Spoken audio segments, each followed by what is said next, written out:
running on borrowed time, and government price fixing on wholesale electricity costs just made the problem even worse, they write. NASA on Tuesday revealed the crew for its Artemis 3 mission, the next step in the space agency's plan to eventually land astronauts on the moon. The announcement came 2 months after Artemis II's record-breaking trip around the moon that surpassed the distance record of Apollo 13. Elon Musk's SpaceX and Jeff Bezos's Blue Origin are also racing to deliver the lunar landers. The 2-week demo is targeted for 2027.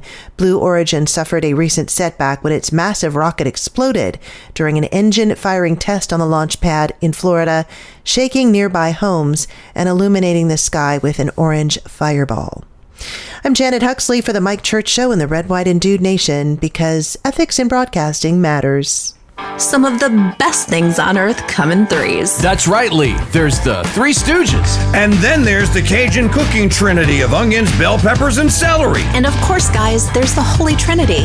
Now, I'm not comparing my Trinity to the Holy Trinity, but I guarantee you, my Trinity of homemade small batch rubs can put a heavenly smile on your taste buds.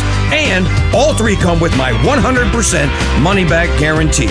If you don't love and think that my Trinity of beast and butt rub, chicken mamu, and Acadiana steak seasoning aren't the best and most essential spices in your arsenal, I'll buy them back from you. It may not be holy, King Dude, but that's the best spice and rub deal on this side of heaven. Order Mike Church's set of Trinity rubs and save big at MikeChurch.com/rub. That's one bottle each of beast and butt rub, chicken mamu lemon herb seasoning, and Acadiana steak seasoning for one low price and the King Dude's money back guarantee. Order today at MikeChurch.com/rub.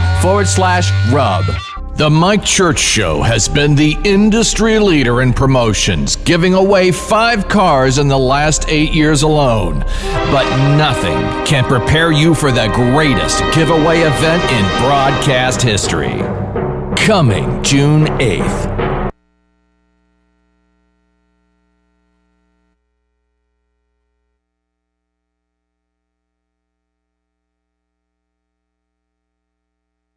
For the last time, I'm pretty sure what's killing the crops is this Brondo stuff. The Brondo's got what plants crave. It's got electrolytes. So wait a minute. What you're saying is that you want us to put water on the crops? Yes.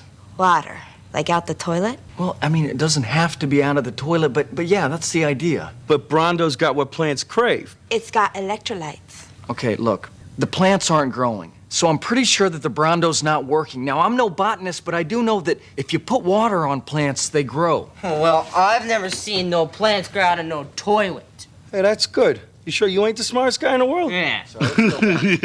Okay, look, you want to solve this problem. I want to get my pardon, so why don't we just try it, okay? And not worry about what plants crave. Brondo's got what plants crave. Yeah, it's got electrolytes. What are electrolytes? Do you even know? It's what they use to make Brondo. Yeah, but why did they use them to make Brondo?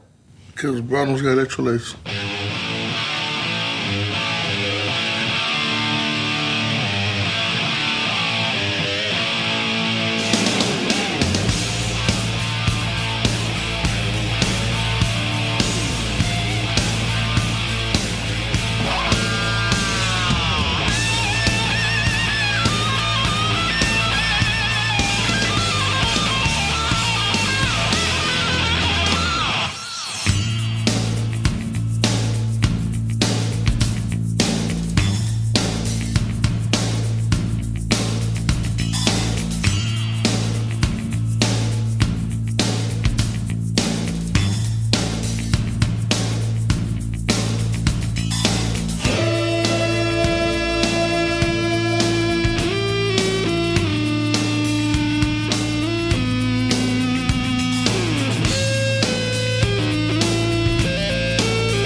39 times.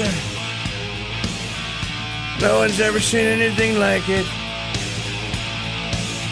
For 39 times now, I've made a fool of myself and the entire United States. We've got to deal with Iran. It's going to happen. Oh, is it? Oh, folks, it's Friday. Smile. Mike Church Show here, live, asking the question of the day. What in the wide, wide world of sports is going on here? Well, I'll tell you. Oh, and remember, Friday is Hawaiian Shirt Day. So, you know, if you want to, go ahead and wear a Hawaiian shirt and jeans. Friday. It's Repo. Friday. Friday. It's Repo.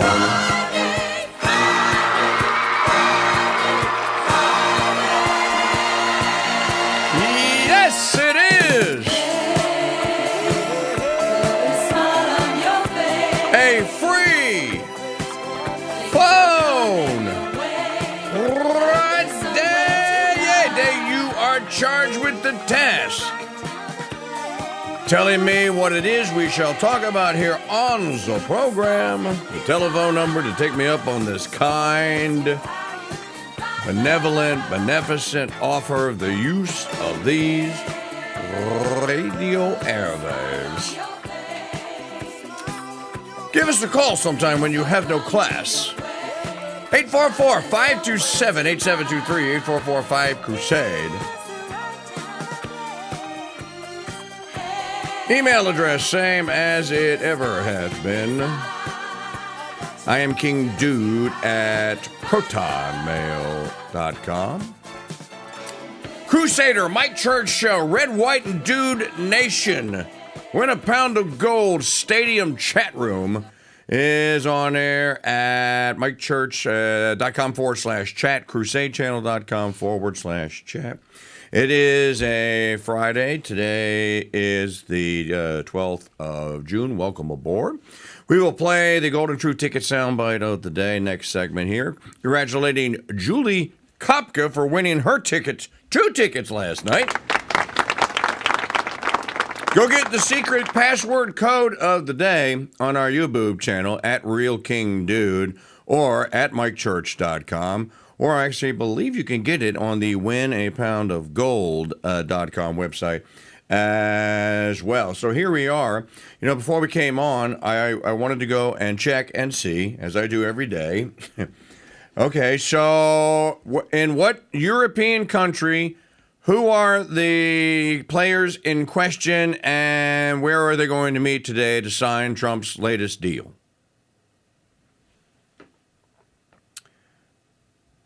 So I'm waiting. Waiting. Are you waiting? Because I'm waiting too. Crickets. Maggie, have you seen the details of the deal? Is it going to be in Belgium? Is it going to be in Switzerland? You know, the Swiss are known for peace, right? The Swiss are known for being neutral, for neutrality. So it'd be a perfect place to have it would be in Zurich or in Geneva. Maybe I should check and see on the newswire if there's anything. There's nothing. You know that every time this happens, this is the most frustrating part about the whole thing. Every time this happens, it is a market manipulation. Somebody is going to make a couple $100 million because they got the advance notice that the notice was that the announcement was going to be, the fake announcement was going to be made, and other people are going to make hundreds of millions of dollars, if not billions of dollars, because they're going to go in the opposite direction because one's going to long and one's going to short. There's a story at Zero Hedge today that in the last 3 weeks the amount of shorts, the people who are saying no. The price of oil is going to go down. It's going to crater because the deal is imminent. What if the deal is not imminent? You know, I'm going to say this again. Today is June the 12th. Let me tell you what was happening on this day in 1776. To kind of put this into perspective here. with people that are actually statesmen or were actually statesmen and actually did care about the welfare of their countrymen that they represented in the Second Continental Congress. Okay, so on the morning of June the 8th, there was a furious debate with John Adams screaming at John Dickinson, and then others got up and begged for peace. And Adams was basically saying, look, enough of this. We've been coming here for over 2 years now. We've done absolutely nothing. You've appointed your George Washington as your commander-in-chief of the Continental Army. The Continental Army to do what? And he starts ticking off the list of things that are happening. You know, we have intelligence that says that a fleet of British ships is en route here with 10,000 Hessians.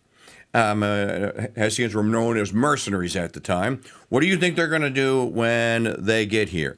Any one of us, that if we haven't moved and haven't done something and haven't actually made something of this Continental Congress and this revolt that we're under, we're all going to get arrested.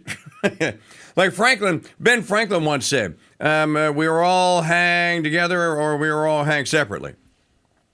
We're all going to get arrested. You know what's going to happen to us. So we need to do something.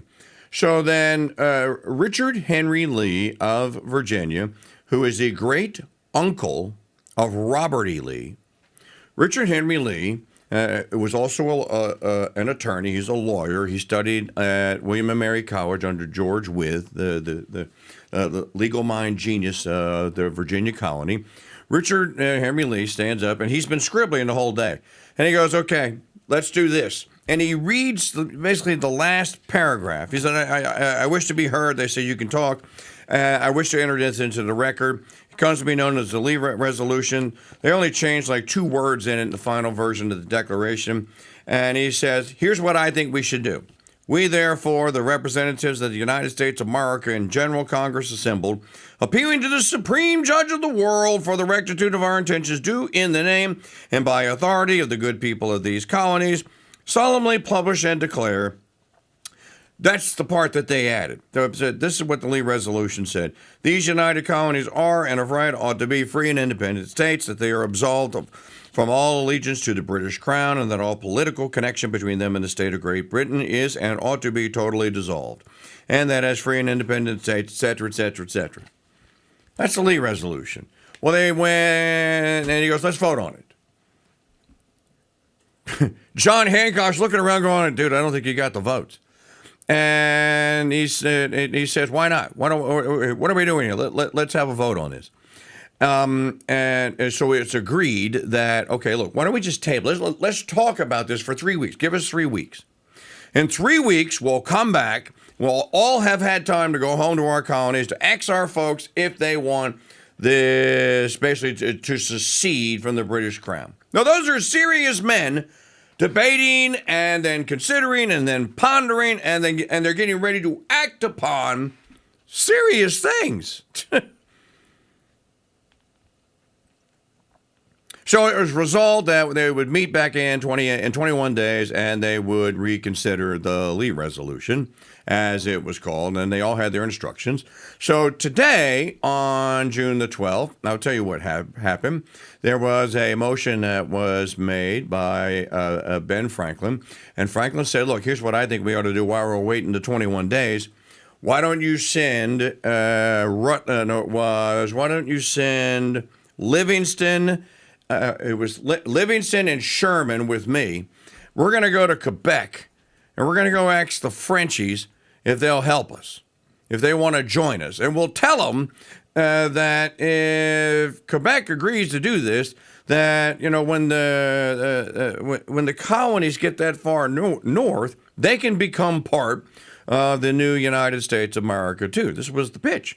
And in the meantime, can you financially support us and what have you here? Not realizing, or maybe they did know, that Quebec was a completely and totally in control of French and of French Catholics, and that the French Catholics weren't going to make any sort of a deal like that with what they viewed as a bunch of anarchists. So off Franklin went. That's what happened on June the 12th. Look it up. You can read it in the at the Library of Congress. It is called The Journals of the Continental Congresses. And I think there are 8 volumes. They cover months from 1774 to 1781 until they had disbanded under the Articles of Confederation. A fascinating little glimpse into history that many of you may not have known until I just told you that. But that's what was going on in June. And so they went about their business and they did these things. Do you know what the House of Representatives tried to do yesterday on June the 11th, 2026? They tried to ramrod this infernal blasted scheme called the National Intelligence, I forget the exact explicit official title. It's basically another 3-week extension of the 702 FISA court spying racket. Well, I got to tell you, payback and loyalty to the Constitution is a witch. It got voted down. It got voted down. They lost on the floor. Why did they lose on the floor? Because every single Democrat plus Thomas Massey, and I think there were 2 other Republicans, went, no, I'm not doing this. No, we're not reauthorizing this. You have all this Israeli garbage in there.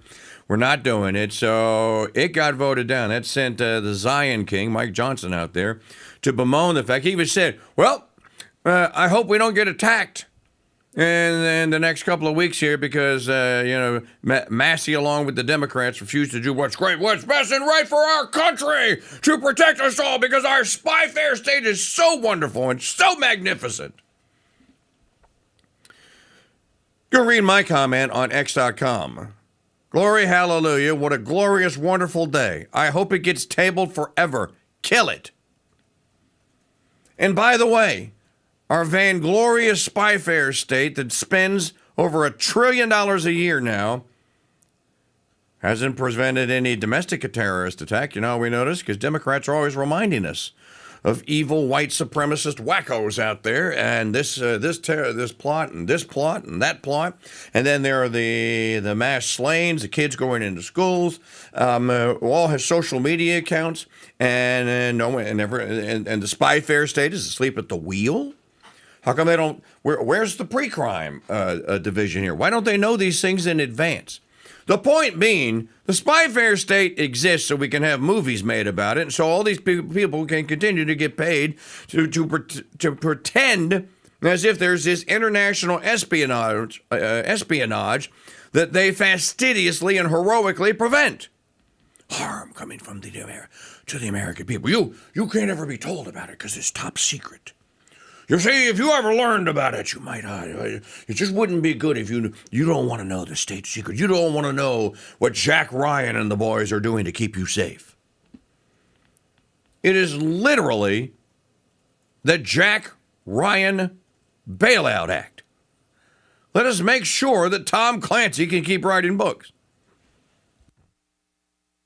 Let us make sure that the idea of James Bond doesn't fade or wither on the vine, because we must have our heroic and very successfully heroic super spies out there, and our super spy agencies that are just out there working for the good of the American people. Have you been to the post office lately, folks? Have you been to the post office lately? Have you been to the DMV? Have you had to have any dealing with any government agency in any time in the recent past? Do you really think that they are at the top of their game when it comes to anything? So my view of this is, and okay, one more thing. And then you couple this with the 39th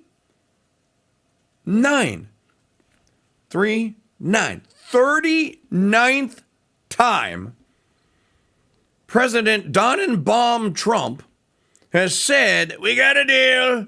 No, I think it's just good. This is the one. No, I just heard. Hold on. Let me get to the bat phone over here. What's that? Hello, pantsuit Mark, or tracksuit Mark. What? The Iranians they're begging for he says they're begging for a deal right here. Tracksuit Marco. Let me put you on speaker, tracksuit.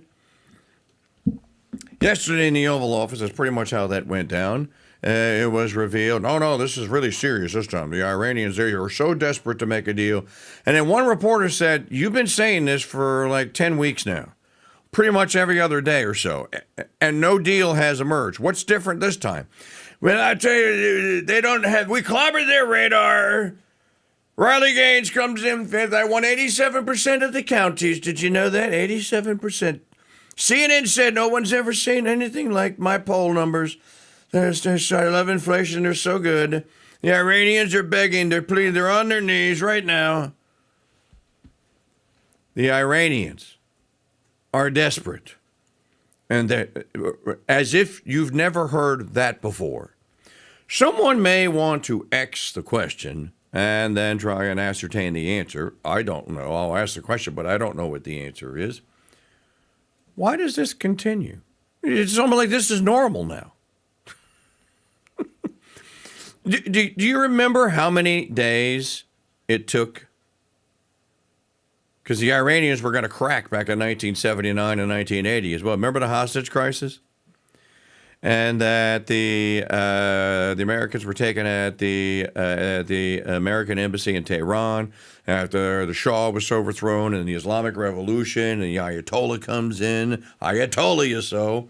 Do you remember if Jimmy Carter had been a Trump and had he been having daily press conferences and dealings with the media, he'd have been going, well, I tell you that I can tell you that George Baker's over there right now, and then we're very close to making a deal. It's very close. I think maybe we might have been negotiating it with some good over some peanuts. We'll put the shells on the floor over some peanuts with the Iranians to get the hostages back tonight. It might even happen tonight. What wasn't it? 444 days. The Iranians never cracked. It was ultimately, the Ben Affleck made a movie about it, about how the 444 days. I said 444 days. The movie was called not Argus. Oh gosh, I'm trying to remember the name of it. But he detailed how they finally actually got the hostages out by Argo, by sending a fake American film crew in there to supposedly to document it. In any event, the American government didn't rescue the hostages. Filmmakers did. Guys pretending to be documentary filmmakers are the ones that got the hostages out of the embassy. Watch the movie Argo. I think that's probably the reason that Affleck made it. So, for the 39th time now, this has happened again. Look at the thumbnail for today's show. I didn't even have to go looking very far for images and dates. As a matter of fact, CNN put a nice little montage together of all the times that Trump has been promising this. What does it feel like, American people? What does it feel like to be led by a man that is basically now amounting to be a pathological liar, which is mean he just lies as a matter of course, and then insults your intelligence in between those lies?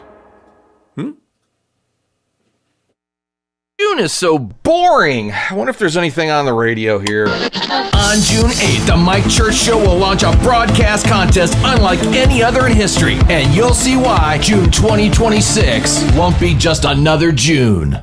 One of my favorite books is Jim Collins' Good to Great, and lots of people have benefited from reading it, including me. But few people have read his follow-up book, How the Mighty Fall. Now, over the course of the last 18 years, it's been quite the feat of survival to avoid becoming one of the fallen, but survive we have. And guess what else survived? The world-famous Dude Number t-shirt, which began in 2007. Now, to kick off the relaunch of this elite membership club, we announced a brand new t-shirt design, a brand new certificate of authenticity, and access to numbers that have only recently become available. Here's Jim to tell you how to secure that Dude Number that's unique and special to you. Just head to mikechurch.com/dude for all things Dude Number, including purchasing your 2026 version of the world-famous Dude Number t-shirt. That's mikechurch.com/dude and join America's morning show, The Mike Church Show, and the Red, White, and Dude Nation's elite membership club. That's mikechurch.com/dude. I think I'll go to sleep and dream about piles of gold getting bigger and bigger and bigger. Here's a piles and piles of gold fun fact. When the Trump administration began, an ounce of gold cost $2,750. At the 17-month mark, with his Iran war and MAGA inflation, it's at $4,500. Now, we don't know where the $1,750 price difference went, but we do know that Mike Church has 1 troy pound of gold in his safe, and that he's going to give it away on July 2nd. And even if you're a neocon in MAGA clothing, you can still win it. Win Mike Church's Pound of Gold. Tickets on sale now exclusively at winapoundofgold.com. Reposting Laura Loomer lies forgiven. Pardons sold separately. In 1983, ZZ Top made the song and it was true from the time that song came out till around 2010, when girls stopped going crazy over a sharp-dressed man because men stopped dressing sharply. Cargo shorts, flip-flops, and tank tops became all the rage for men's public casual wear, to say nothing of how they dressed for mass. Well, as my listeners and viewers know, there's hardly anything more important to me than being a sharp-dressed man. And to help you become one, I'm introducing the official necktie of the Mike Church Show, Proselytize, whose designs are not only striking, they're 100% Catholic. You will look fantastic and like a sharp-dressed Catholic man in your Proselytize neckties. Available now in the Mike Church Show haberdashery at shop.mikechurch.com. Shop for ties, caps, t-shirts, and much more in the Mike Church Show haberdashery at shop.mikechurch.com. Caller number 7, who's this? Hey, Mike, this is Bart Swar. Bart Swar, the big winner today. Woohoo! Well, actually, Bart, it kind of stinks to be you because you can't compete for the second free ticket until tomorrow. I know. I'm sorry, man. But I just wanted to make sure, I got, one of the RSTLNE calls for the first week. You are a 7-year-long veteran RSTLNE winner, sir. So, Yes, sir. What are you going to do with all that? Oh, I could use it, pay off some debts and whatnot. Well, sounds good. Go a long way. All right. You too can win a pound of gold free ticket. You just got to listen all day long or go to winniepoundofgold.com. Tune in tomorrow morning, 6:30 a.m. for the secret gold soundbite of the day. And we'll see you next time. Get your tickets at winniepoundofgold.com. Mike Church. Some MAGA cons think he has a hole in his head because Trump's rambling bullshit goes in the right ear and then right out the other. We understand.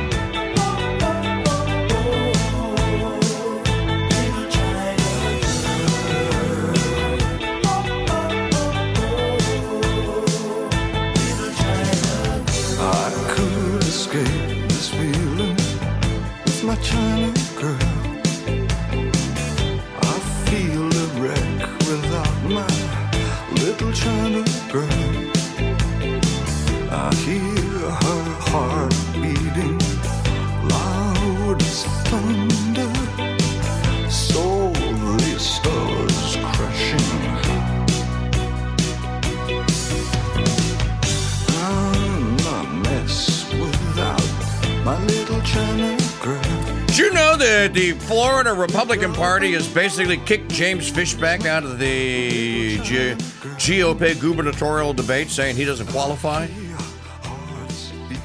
So it's going to be Byron Donalds on the stage debating Byron Donalds. The stupid factor here, that these people think that we're all stupid. I love the fact that my man James Fishback yesterday, when something that Byron Donalds said, he basically said, you know what, Byron, either meet me on a stage and debate me or shut the blank up and go back to Brooklyn.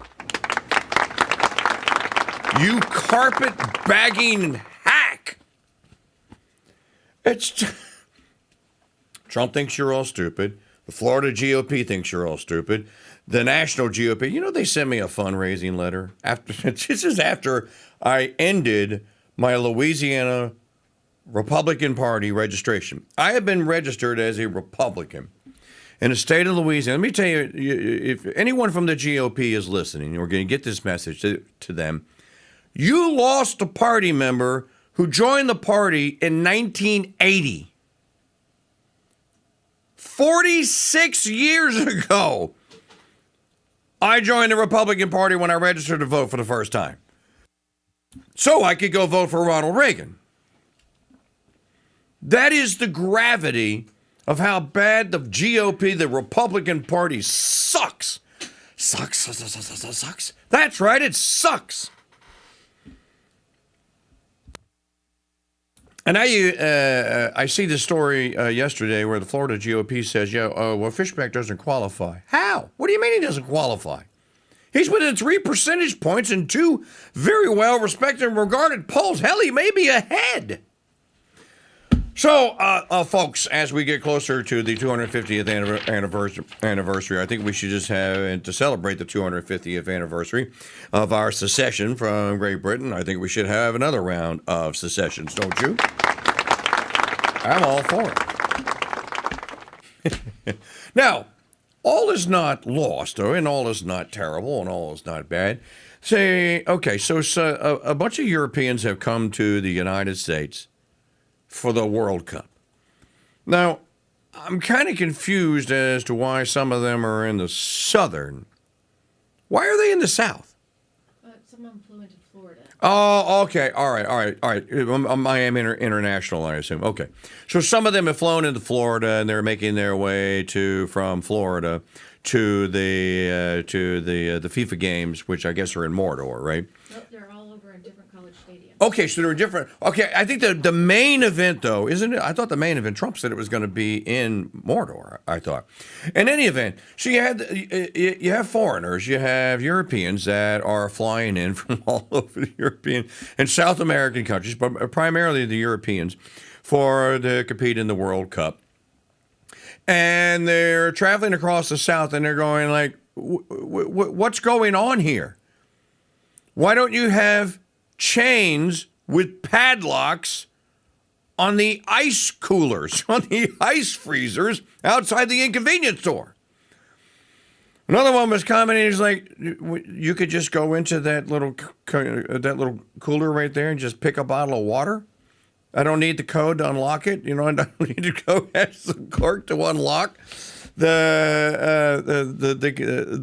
little refrigerator or the little cooler unit there that apparently they keep under lock and key in Europe because the Muslim immigrants just walk in and take whatever they want. Oh, my, how very San Francisco of them. Because this happens all over California. Here's the reason I brought it up. There's a couple of videos that we have. We'll play the clips for you later. There's a couple of videos that we have, some of these guys talking about it. I've never met with such, I've never been greeted with such warmth and kindness. And these people are they're just such a joy and a pleasure to be around, in the food. And of course, they're going, one guy writes back to all his friends and says, if you ever come to the United States, first thing you get when you get off the plane is fried chicken. Okay, I want to talk finances for just a moment here. We'll talk more about Iran. It's a Free Phone Friday. We're going to bounce around a lot here, so you're going to buckle in. As I'm speaking, James Fishback tweets this out. This is why Byron Donalds just said he won't debate me. Political polls. There's a brand new poll out today. New Florida governor primary. TPSI. This is likely voters, June the 9th.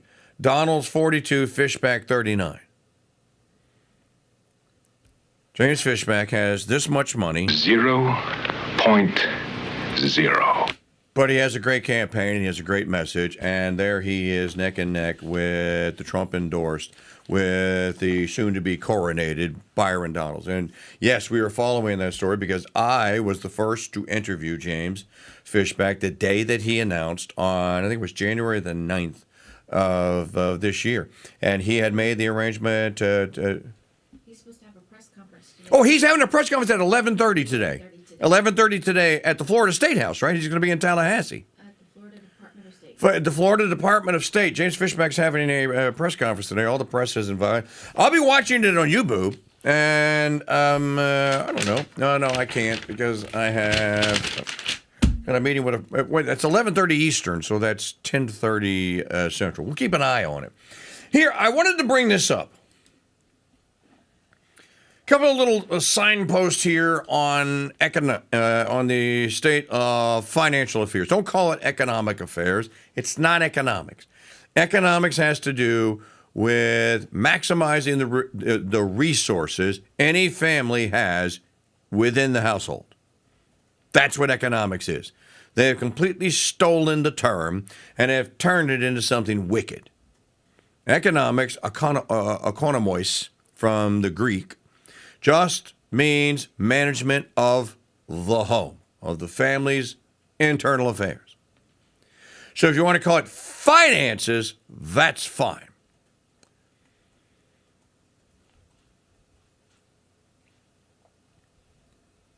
How is SpaceX worth $135 a share when its IPO launches? I think it's today. Introductory public offering. Is it currently profitable? They're saying this is going to make Elon a trillionaire. And I have to ask the question in the grand scheme of things, why? How is this even possible that this happens? Not only is Elon going to be made a trillionaire, next month or whenever, when Altman launches the IPO for OpenAI, and then what's the other one, the name that I can't ever remember? Anthropic. And they go making 3 trillionaires now out of 3 guys that have done nothing. There's no business model for these things. So I have to, okay, where does the $3 trillion, where is it coming from? You mean to tell me there is 3 trillion with a T, that there is 3, how much? $3 trillion, number 2. 3 trillion sitting out there on the sidelines? Is that in savings accounts? I would genuinely, really like to know if amongst all the savings accounts, which most Americans, especially middle-class Americans, don't even bother to open anymore because your money is worthless, is there $3 trillion out there? You know, I think it was in this year that student loan debt crossed $1 trillion. There's $1 trillion out there in student loan debt.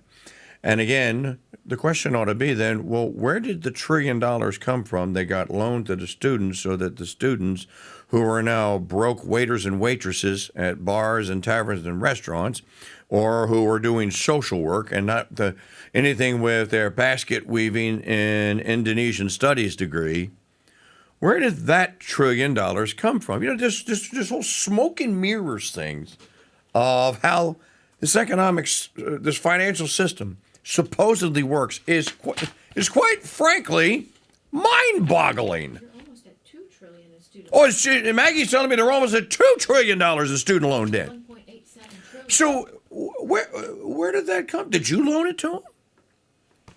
My daughters went to. My son didn't go. My daughters went, both got their degrees, one in biology, one in marketing and business administration. They both graduated and currently have this much student loan debt. 0.0. Because I instructed them their whole lives, don't do it. It'd be the worst, most horrific decision you ever make. Don't do it. And so they began applying for grants and scholarships and in-state programs in the state of Louisiana when they were like 12 years old. Had grandparents putting money into mutual fund accounts for them. In any event, it can be done. So where did the $1.87 trillion come from? My question is where did the actual dollars that were given to the students to pay the provost at LSU or wherever, where did it come from? Who made it? Did they actually make it? Zero Hedge. Liftoff. SpaceX gray market trading signals 35% IPO pop. Based upon what? So my point is with this is that this is all a scam. The whole damn thing. It is all based on hypotheticals. No valuation of anything has increased that would justify the $1 trillion or however much is going to be invested in SpaceX. Now, at least SpaceX has some rockets. At least they have some infrastructure. And they have a somewhat of a business plan. Anthropic, OpenAI, what's their business? They don't have one. By their own admission, they say they don't have one. So I'm following these stories here. Here's another one. Resetting business. Xbox layoffs loom as new CEO supercharges overhaul. How are we having layoffs anywhere when we had the boomingest economy in the history of swimmingest, booming economy? It's all very mystifying to me. Okay, 844-527-8723, 844-5-Crusade. Here is your Golden Truth Ticket soundbite of the day. Okay, Kelly. What is it? What is it you want? Well, I want 15 Thompsons, 2 .30 caliber machine guns, 2 bazookas, 2 field radios, and enough supplies and ammunition to last a platoon of men in the field for 3 days. Oh, that all? Nope. I want the intelligence reports for this whole sector, and I need them in the next 2 hours. That's nice. What's in it for me? Piece of the action? What kind of action? This kind of action.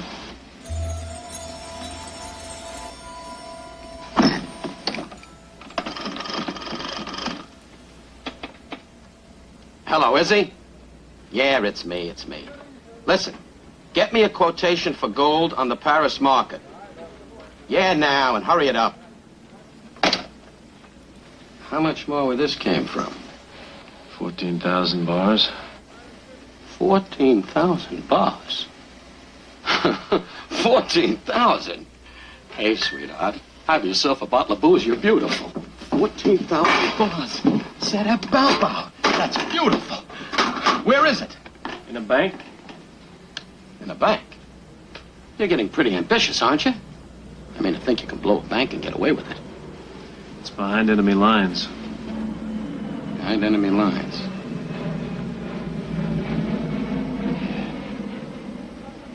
It could be the perfect crime.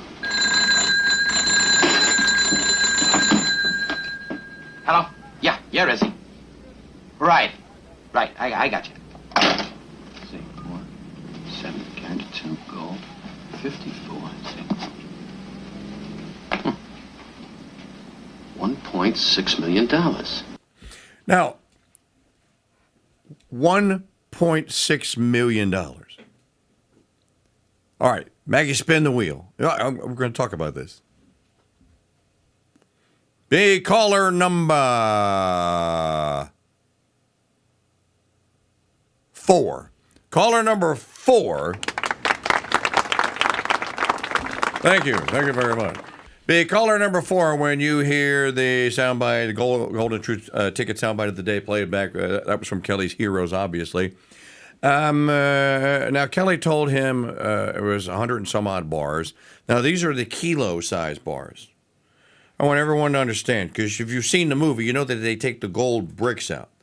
These are not your little golden eagle coins like the ones we're going to give away. These are the actual kilo-sized bricks that they supposedly keep at Fort Knox. Nobody knows.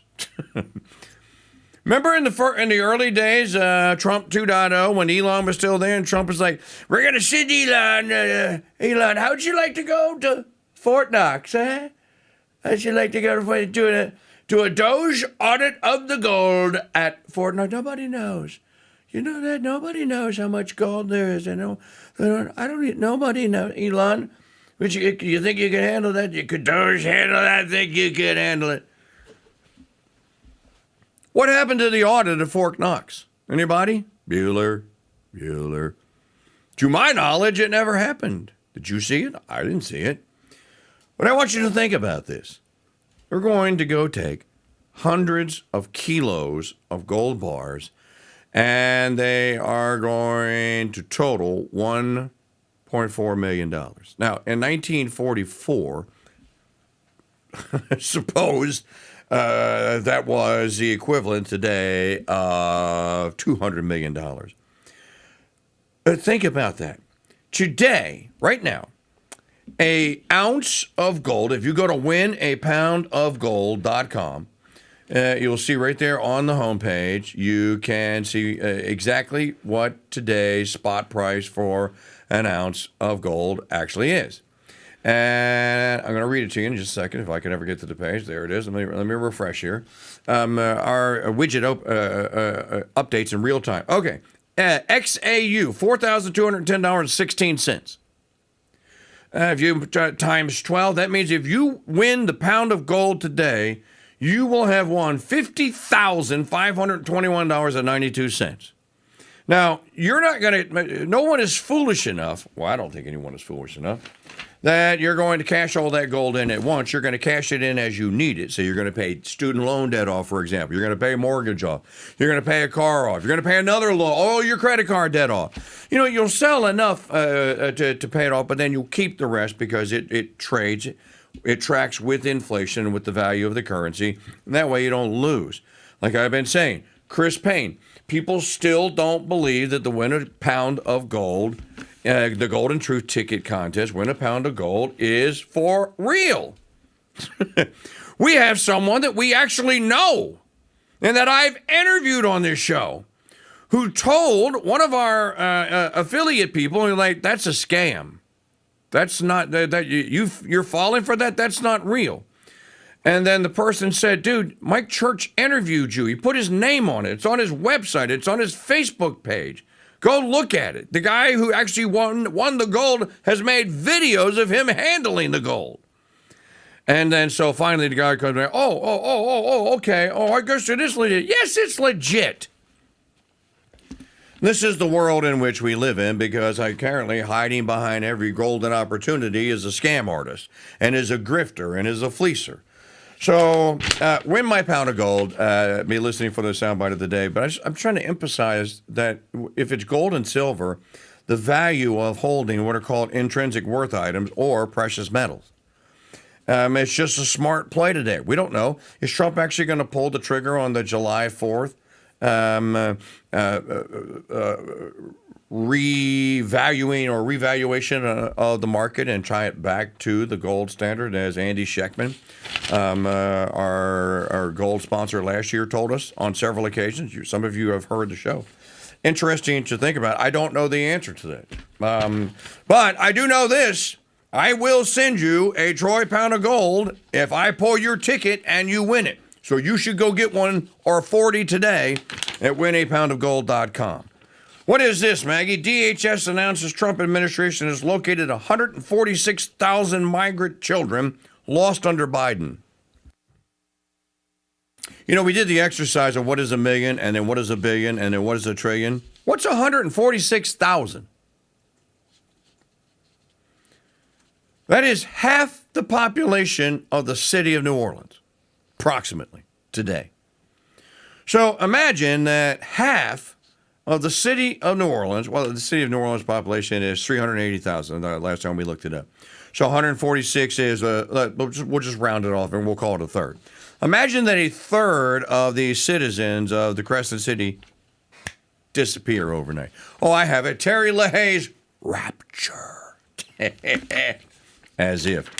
So Terry LaHaye's fake Protestant book of Revelation or the apocalypse rapture happens, and a third of New Orleanians are rapture snapped, not Thanos snapped, rapture snapped out of existence. That's how many children were lost under the Biden regime. Now, this is a story that we have been tracking for a very long time, since before Biden, because during the first Trump administration, remember when we were all learning about the global pedo sex trade, we were learning of what happened to an awful lot of those kids that you saw back in the 90s and the aughts who wound up on milk cartons. Well, many of them, they weren't just picked up off the street and killed. They were impressed into sex slavery. And we have they're now adults, and we have the stories now that you know about this. And this is the part of the seedy underbelly, if you will, of life in the United States and in the Western world that nobody wants to talk about. That there are literally millions of pedo sickos out there. And yes, they're in groups. Watch the film, the 2019 documentary Out of Shadows. It's a documentary. Watch it. Well, we used to talk about it all the time, and they've now made Out of Shadows 2. Unfortunately, nearly 300,000 minors remain unaccounted for, according to Mark Wayne Mullen, the new DHS secretary. He lamented that Democrats and their allies in the media continue to demonize DHS and ICE as they work to try and find the kids, telling reporters that investigators are examining horrific abuse allegations, including claims from some children that were raped 600 to 700 times. Now, again, we should stop right there and consider how it is that a civilization is even capable of producing the kind of monsters that are capable of doing this in such massive quantities. There literally must be millions of pedos walking amongst us. How does that happen? And many of them known. But you see, the pedos of the homosexual variety are not allowed to say anything about that because, oh, no, that's just love, you see. I don't think that that's what Christ would say about that, and I'm pretty sure that that's not what Catholic moral social teaching would say about that either.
The Crusade Channel, talk radio the way it should be. Broadcasting live from Madisonville, Louisiana, and streaming 24/7 at crusadechannel.com. When you hear the noon bells tolling, it's time for Angelus, brought to you by the Crusade Channel. Membership has its privileges. American Express was right back in the 1970s. Membership has its privileges, and no membership privilege is greater to a Red, White, and Dude Nation listener than membership in the elite membership club that is the Dude Number. Here's Lee to tell you how to get yours. That's right, King Dude. Membership does have its privileges. And when it comes to the Dude Number, applying for membership has never been easier. Just head to mikechurch.com/dude to start the membership process. Your unique and one-of-a-kind membership and all the privileges that come with it awaits you. As a member, you'll enjoy private chat groups, VIP privileges to all Mike Church show events, early access to new Dude-geared store items, and of course, your unique Dude number. Dude 1210 reporting all quiet on the Eastern Front. This is Mike's favorite punching bag, Dude number 13. Hi, this is Steve. My Dude number is 2112. Dude number 2004, proud member of the Red, White, and Dude Nation reporting for duty. Become a part of something bigger than any talk show there is and apply for your Dude number today at mikechurch.com/dude. Membership has its privileges. I think I'll go to sleep and dream about piles of gold getting bigger and bigger and bigger. Here's a piles and piles of gold fun fact. When making Raiders, Spielberg chose the Golden Ark of the Covenant because he knew audiences wouldn't go, ooh, ah, if Nazis stole a parchment scroll containing a psalm. Now, we don't know where the Lost Ark is, but we do know that Mike Church has 1 troy pound of gold in his safe, and that he's going to give it away on July 2nd, and you don't have to say, ooh, ah, to win it. Win Mike Church's Pound of Gold. Tickets on sale now exclusively at winapoundofgold.com. Ark of the Covenant sold separately. Hi, folks, it's Mike Church, founder of Founding Father Films, asking you to learn the true stories of America's founding by purchasing my movie, The Road to Independence, the movie. The Road to Independence tells the exciting story of the Founding Fathers' struggle to declare independence. Boston, sir. Let me see.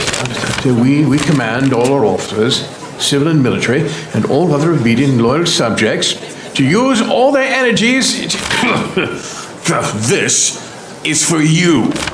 To use all their energies to withstand and suppress these rebellions, and to disclose and... This animated movie comes complete with collector's booklets, DTS surround sound, and are packed with hours of bonus features. Learn the true stories of America's founding and order Mike Church's The Road to Independence on DVD and CD. Available now at mikechurch.com/DVD and by calling 844-527-8723. Hey folks, Mike Church here. You know, when I was a little cheerins, I remember loving the old Dunkin' Donuts TV spot. You know, the one with the guy who got up at 3 a.m. mumbling to himself as he went out the door and then back in his front door. Time to make the donut. Well, fast forward 46 years and now I'm the guy waking up at 3 a.m. mumbling to myself as I go in the studio door, then back out. Time to make the radio. I made the radio. I made the radio. But I have a secret weapon the Dunkin' Donut dude didn't have. Mike Church's Capuchin Holy Roast coffee in whole bean or ground. Our fresh, aromatic, gourmet coffee is made from 100% fair trade beans, freshly imported, roasted by my friend Kyle and his daughter at the Abita Roasting Company, then delivered to you so fresh your kitchen will smell like a barista shop. Good. So, whenever you arise to take on the day and listen to the Mike Church Show, do it the Red, White, and Dude Nation way by brewing up a fresh pot of Capuchin Holy Roast or my all-new Capuchin Holy Roast New Orleans blend coffee and chicory at shop.mikechurch.com. Caller number 7, who's this? Hey Mike, this is Bart Swar. Bart Swar, the big winner today. Woohoo! Well, actually, Bart, it kind of stinks to be you because you can't compete for the second free ticket until tomorrow. I know. I'm sorry, man. But I just wanted to make sure, I got, one of the RSTL and an E calls for the first week. You are a 7-year-long veteran RSTL and an E winner, sir. So, Yes, sir. What are you going to do with all that? Oh, I could use it, pay off some debts and whatnot. Well, sounds good. Go a long way. All right. You too can win a pound of gold free ticket. You just got to listen all day long or go to winniepoundofgold.com. Tune in tomorrow morning, 6:30 a.m. for the secret gold soundbite of the day. And we'll see you next time. Get your tickets at winniepoundofgold.com. One of my favorite books is Jim Collins' Good to Great, and lots of people have benefited from reading it, including me. But few people have read his follow-up book, How the Mighty Fall. Now, over the course of the last 18 years, has been quite the feat of survival to avoid becoming one of the fallen, but survive we have. And guess what else survived? The world-famous Dude Number t-shirt, which began in 2007. Now, to kick off the relaunch of this elite membership club, we announced a brand new t-shirt design, a brand new certificate of authenticity, and access to numbers that have only recently become available. Here's Jim to tell you how to secure that Dude Number that's unique and special to you. Just head to MikeChurch.com/dude for all things Dude Number, including purchasing your 2026 version of the world-famous Dude Number t-shirt. That's MikeChurch.com/dude and join America's morning show, The Mike Church Show, and the Red, White, and Dude Nation's elite membership club. That's MikeChurch.com/dude. Most Crusade Channel wannabes only get the mission half right. Men, you are about to embark on a great crusade to stamp out runaway decency in the West. So why settle for half-baked radio hacks crusading in mono when you can get the real deal on the Mike Church Show? Now go do that voodoo that you do so well. In stereo. The Mike Church Show's Great Crusade is on the Veritas Radio Network's Crusade. Hey guys, you got a minute? Hey, what's up, buddy? It's about my dad. He wants to have a sex change operation. Whoa, I knew he was gay. I didn't think he was that gay. No, Peter, he's not gay. He's a woman stuck in a man's body. Yeah, gay. It's totally different. Sounds the same. Well, it's not. Okay, so he wants to be a woman so he can be a lesbian? No, he'd date men. Gay. Yeah, gay. Okay, this is not the help I came over here for. Well, look, let's just all agree that he's odd, huh? He has an appointment Friday with Dr. Hartman to have the procedure, and he wants me to go with him.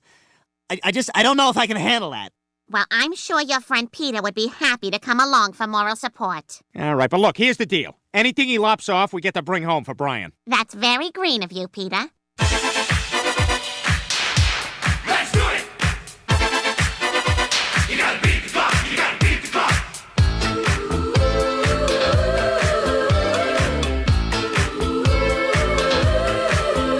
You can boogie, love disco, love the disco sound. Move on your body, spinning round and round. But don't forget, oh no. Don't forget, oh no. The stars are 45, keep on turning in your mind. But we can work it out. Remember, twist the shout. You still not tell me why, and no reply.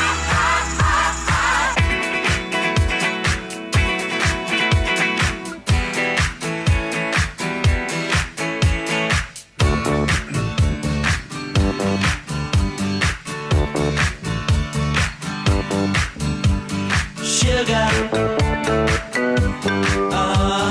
honey, you are my candy girl, and you got me wanting you, honey. Sugar, you are my candy girl, and you got me wanting you. The Oracle of Optimism, the Sultan of Sapientia. Mike Church here with you on a free phone Friday. Phone lines are open, wide open, at 844-527-8723, 844-5-CRUSADE. This portion of the program brought to you by the Win a Pound of Gold raffle. Your shot to win a 1 pound package of gold. That's a troy pound, so that's 12 troy ounces, not imperial ounces. Go to winapoundofgold.com to get your tickets today. Become an affiliate, and then you use your unique affiliate link to send to all your friends and family.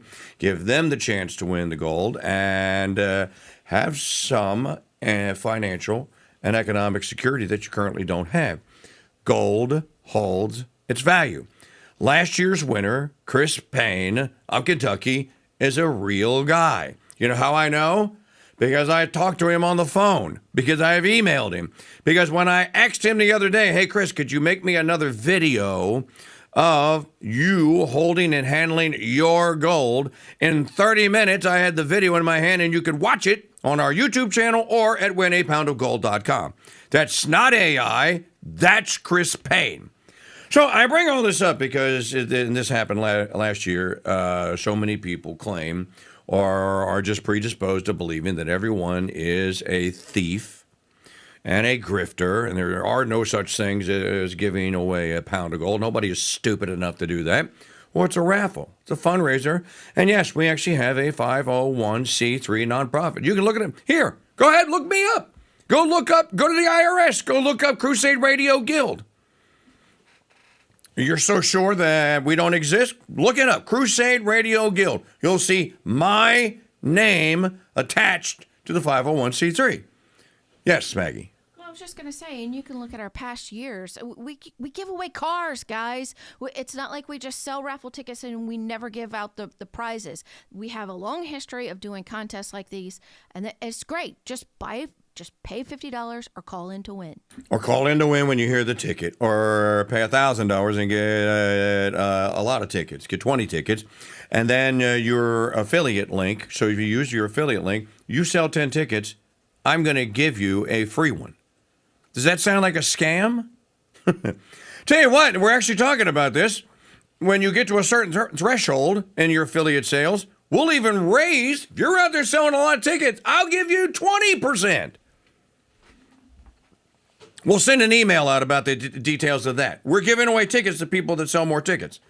Does that sound like a scam? So we say these things because we had to confront this last year, and I've been in this business for 35 years using my name.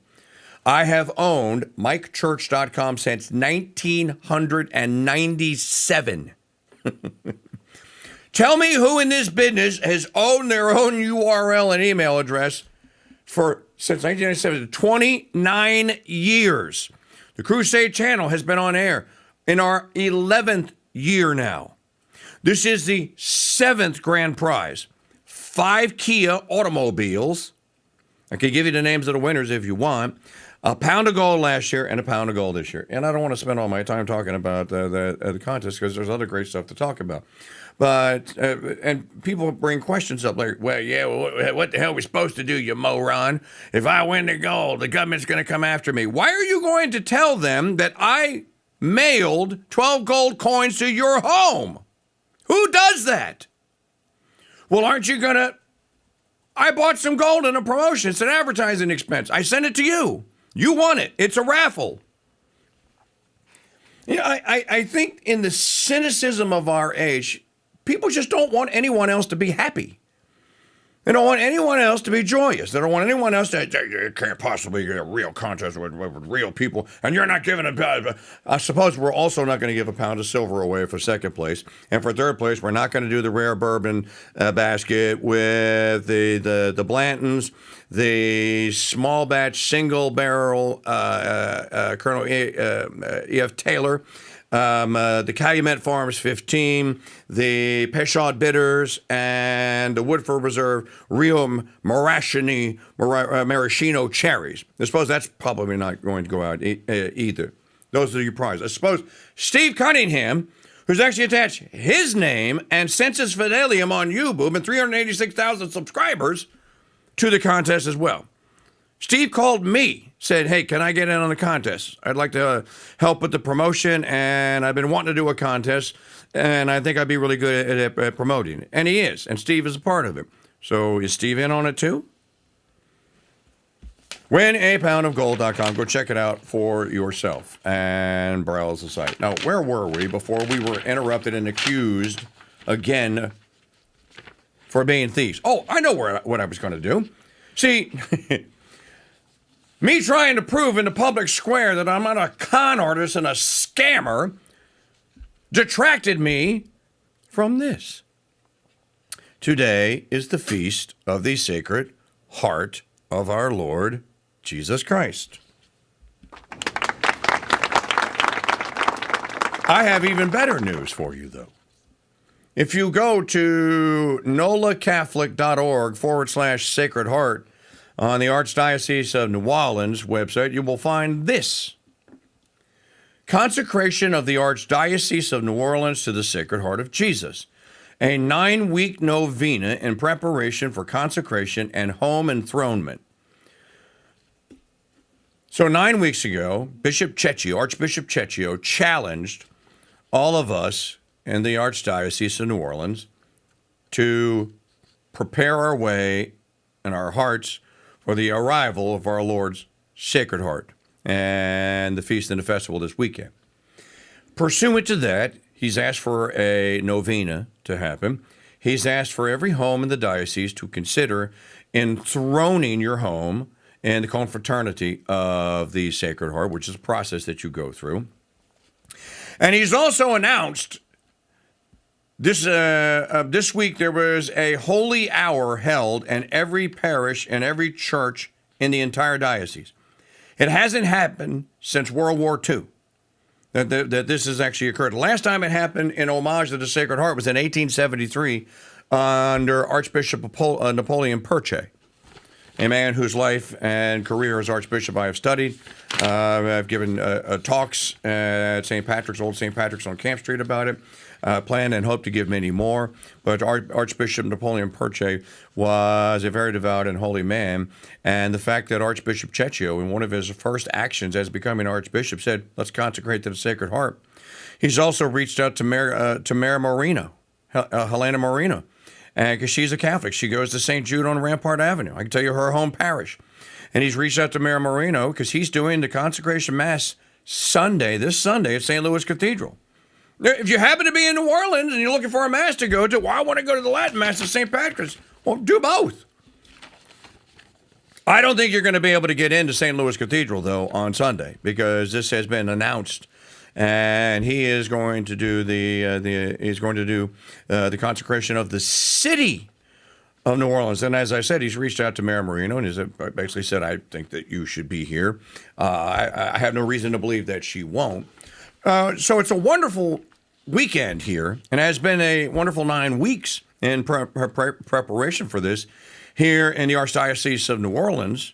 You know, you have these candidates out there like James Fishback, they're like dedicating their campaigns to the Sacred Heart of our Lord. What's going on out there? Well, I think that there are many people that are paying or are devoting more of their time to acting all Catholic and stuff in the public square. And I think that that is ultimately a phenomenally good thing. So let me say that.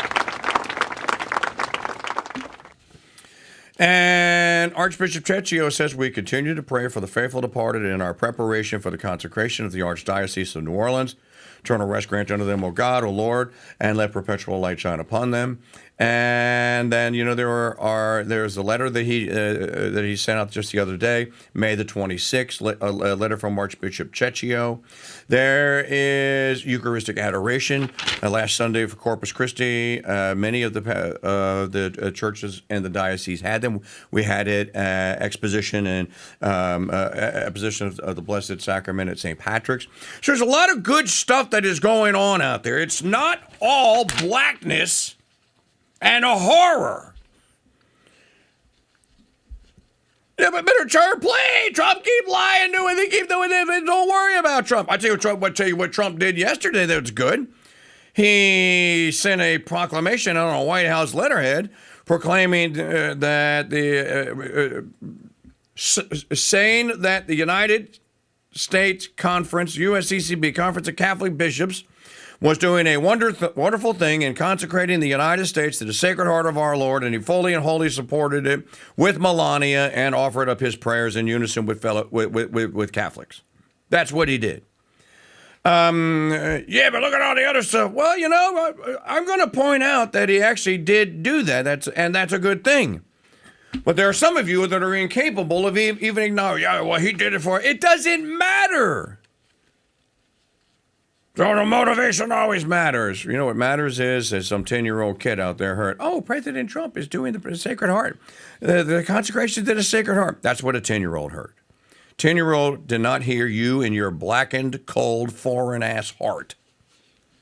Did not hear you second-guessing it and saying that it doesn't matter, it never does, because nothing ever matters to some people. It's the most mind-boggling thing to me. That's not going to, why isn't it going to matter? Oh, so you're back on the Trump train. No. But when the man does something right and he actually does move and does something that you are thankful for, don't you think you should be grateful? I'm not sure which Catholic church you people were raised in or which one you go to that requires this obstinately, never budging, black, molded, hateful, cold heart towards everything. You know what? Protestants looking at us going like, why in the hell would I want to become one of you? You people are miserable. Amen. You tell everyone else, you second guess everyone. You don't ever go along with anything. You never smile. Especially the ones that are out and active in social media. I mean, our public footprint is probably the worst of all the religions. If you look at social media, the people that convert probably don't have social media accounts. They probably aren't aware of any of this. So in any event, that is the good news. Now, there's also the feast of St. John of San Facundo, and you can find out, as a matter of fact, it'll play at the bottom of this hour. The saint of the day will play right here. Mike Church will play it. You know, the scam artist, the con guy, who's trying to steal $50 from all of you, and stealing it under my name. Whoa, what a great crime that is. Ooh, what a genius. What a worldwide champion. Arch supervillain I am. They're going to steal all of your money in these tickets, and I'm going to steal it under my name. I'm even going to put it in my bank account. What a great crime. Oh, wow. Whoever would have thought of such a... Mike, that's the crime of the century. Think about it. How stupid would one have to be? Do you have the montage of the 39 times? It's probably not on the cut sheet, right? No, but is it on your... Is it on your X? Yes, it is on my X. CNN put this montage together 39 times now. We've got a deal now. I think the Iranians are going to crack. I think they're going to crack. Jimmy Carter, until the day he died, was waiting for the Iranians to crack. The Ayatollah remained obstinate from 1979 till Carter died in 2025. It's 21 and 20. For 46 years, they didn't crack. We have major points of agreement. They want to make a deal. And we are very willing to make a deal. Well, I think we're going to end it. I can't tell you for sure when they want to make a deal so badly. You have no idea how badly they want to make a deal. They want to make a deal so badly. March 25th. See a deal. March 29th. We were very close to a deal. I think it's close April to over. 15th. Yeah, I mean, I view it as very close to over. It's looking very April good that we're going 16th. to make a deal with Iran, and it's going to be a good deal. This process should April go 17th. very quickly. We're going to end that 19th. war very quickly. They want to make a deal so badly. We think we're close to a deal, and that's okay. We're in This the past final Monday. throes of what will be a very, very good deal. I wish I had a boo, boo, stoner. Yes. The sound effect. They're very close. They want to make a deal. They really want to make a deal. They don't even have radar. You know, the one that should have really gotten you the other day was they don't have radar. We snuck ships out in under cover of darkness because the Stone Age camel jockey cave dwellers that are the people of Iran. You know, this is the Fox News dossier of the Iranian people. They all live in caves or under the ground. No one drives a car. They either ride camels to and from. No woman has ever revealed anything to any man in the entire country other than her eyeballs and maybe her toenails. What are the other? They routinely drag people out of their homes that they think are are trying to start a precious democracy in Iran. And then they get the supreme political leaders down there and they execute, 36,000 of them at a time. And then they have to dispose of the bodies. You don't even want to know what they do with that. And they don't have televisions. They barely have the internet. Certainly don't have smartphones. Many of them are using telegraphs. They use smoke signals. It only takes one of our ballistic missiles to take out the entire radar array in the entire country. No one has a power boat. All the boats are owned by the Iranian Republican Guard. They're at the bottom of the sea. Well, no, the fishing trawlers aren't at the bottom of the sea. Just the Navy's at the bottom of the sea. Well, wait a minute. He forgot to tell you that they also have a naval base or two on the Caspian Sea. Oh, wait a minute. That's near Russia, though. Yeah, what about those naval vessels? Are they on the bottom of the Caspian Sea? No, they are not. Are they naval vessels? Yes, they are. Well, then how? Their navy is completely obliterated. They're like 6th century, I think. No, let's JD. Let's do 5th century. It is the Iranians that are negotiating to try and stop the Israelis from murdering more Christians, Catholics, Orthodox, and Maronite Catholics in Lebanon. The Iranians are the ones that are saying, no deal. You tell your buddy Netanyahu to stop murdering people in Lebanon, and we'll talk about having a deal. If they keep bombing Lebanon, we're not talking to you. That's part of the deal. And we don't care if you will reopen the straits.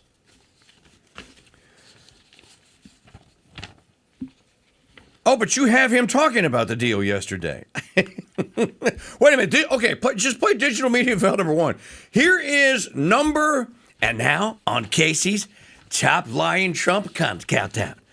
Our next song comes in at number 39 on the charts because it's the 39th time Donenbaum Trump is here with his hit. You want number 2 because she asked why he thinks it's different. Donenbaum Trump is here with his hit. Iran has a deal on Mike Church's Top 40 Countdown. Why are you so convinced that this time is different? Because they've taken a pounding. They've taken a pounding like very few people could take. It's a pounding. And they want to make the deal a lot more than I do. And we could have had it done the other way, I guess, but it would have taken longer. They got hit very hard recently, as you know. And I don't like to have to do things that way, but I felt it was necessary. It's a great deal for the United States and for the Middle East, and I think ultimately great for Iran because they'll be able to build up their country and their country. I really believe it's a regime change because I find these people to be much more rational than the people that are no longer with us. We knocked out the first team of leadership, the second team of leadership. This is a different group. This is a different level, and I think it's frankly a smarter level, and it's a level that has reason. You realize that's a war crime, right? They've all approved the deal. Everybody's approved the deal. Now we'll get it finished up, and hopefully that'll be done. We will not have Iran having a nuclear weapon, which is very important to these people behind me. We can talk about fishing. There won't be and then blah, blah, blah. They will not have a nuclear weapon, which is it's important to the people of Topeka, Kansas. Because they were 14 days away from nuking. Your kids would have been nuked. You can cry about gas prices all you want. They don't have a nuke. They're not going to have a nuke. They didn't have a nuke. And just the audacity of the whole thing. So yesterday during the program, if you missed it, when he said, we smashed their radar, they didn't even know we're sneaking ships out left and right. 22 of them, 150 million barrels of oil just in the dead of the night. That's why your oil prices aren't going down. They could go to Cabela's and buy a Lowrance for $1,400 and could have 48 nautical miles of radar capability on a 12-foot P-Rog. I think I'll go to sleep and dream about piles of gold getting bigger and bigger and bigger. Here's a piles and piles of gold fun fact. In 1971, if D.B. Cooper had jumped out of an airplane with $200,000 worth of gold instead of U.S. currency, he would have $25.4 million in gold bullion today. Now, we don't know where D.B. Cooper's money is, but we do know that Mike Church has 1 troy pound of gold in his safe and that he's going to give it away on July 2nd. And you don't have to jump out of an airplane to win it. Win Mike Church's Pound of Gold. Tickets on sale now exclusively at winapoundofgold.com. D.B. Cooper and Cocaine Bear parachutes sold separately. The Crusade Channel and the Slaves of the Immaculate Heart of Mary's Sisters present the Saint of the Day. Hello, Crusaders. This is Sister Maria Filomena with your Saint of the Day. June 12th, St. John of San Facundo. Died in the year 1479. He was born in northern Spain in the town of San Facundo. He was a brilliant and attractive young boy, educated in the household of a bishop. He became one of the hermits of St. Augustine. His devotion to the Blessed Sacrament was so great that he spent every night from the hour of matins at midnight to the hour of Mass in the morning in adoration of our Lord in the Blessed Eucharist. He was often privileged in the saying of Mass to see our Lord visibly in the Holy Eucharist. St. John of San Facundo is the patron saint of Salamanca in Spain. He died when he was 60 years old. Here is his biography as the Church gives it in the liturgy. John was born in Sahagún in Spain of a noble race. His parents, after long childlessness, obtained him from God by prayers and good works. From his earliest years, he gave clear signs of his later holiness of life, for he was used to climb up on a high place and to preach to the other little boys and to exhort them to be good and attentive to the public service of God. And he made it his work to reconcile their quarrels. He was given into the care of the monks of the order of St. Benedict of San Facundo to be taught the first elements of learning. He became one of the household of the Bishop of Burgos, and that prelate, seeing his uprightness, took him into his councils, ordained him priest, and made him a canon, heaping many kindnesses upon him. However, that he might serve God the more quietly, he left the bishop's palace, resigned all his church income, and betook him to a certain chapel where he celebrated the Holy Mass every day, and oftentimes preached concerning the things of God, with great profit to all that heard him. He raised from the dead his brother's daughter, a child 7 years old. He foretold his own death, and having prepared himself by receiving devoutly the sacraments of the Church, he died. He was glorified by miracles, both before and after his death. These being duly approved, Alexander VIII numbered him among the saints. St. John of San Facundo, pray for us. Thank you for joining us for this brief summary of the life of today's saint. Tomorrow's saint is St. Anthony of Padua. To access all of our Saint of the Day recordings as podcasts, head to crusadechannel.com/saints. You can learn more about our sisters and contribute to the building of our convent by visiting stphilomenaconvent.org. I'm Sister Maria Filomena, and until next time, God bless and Mary keep you.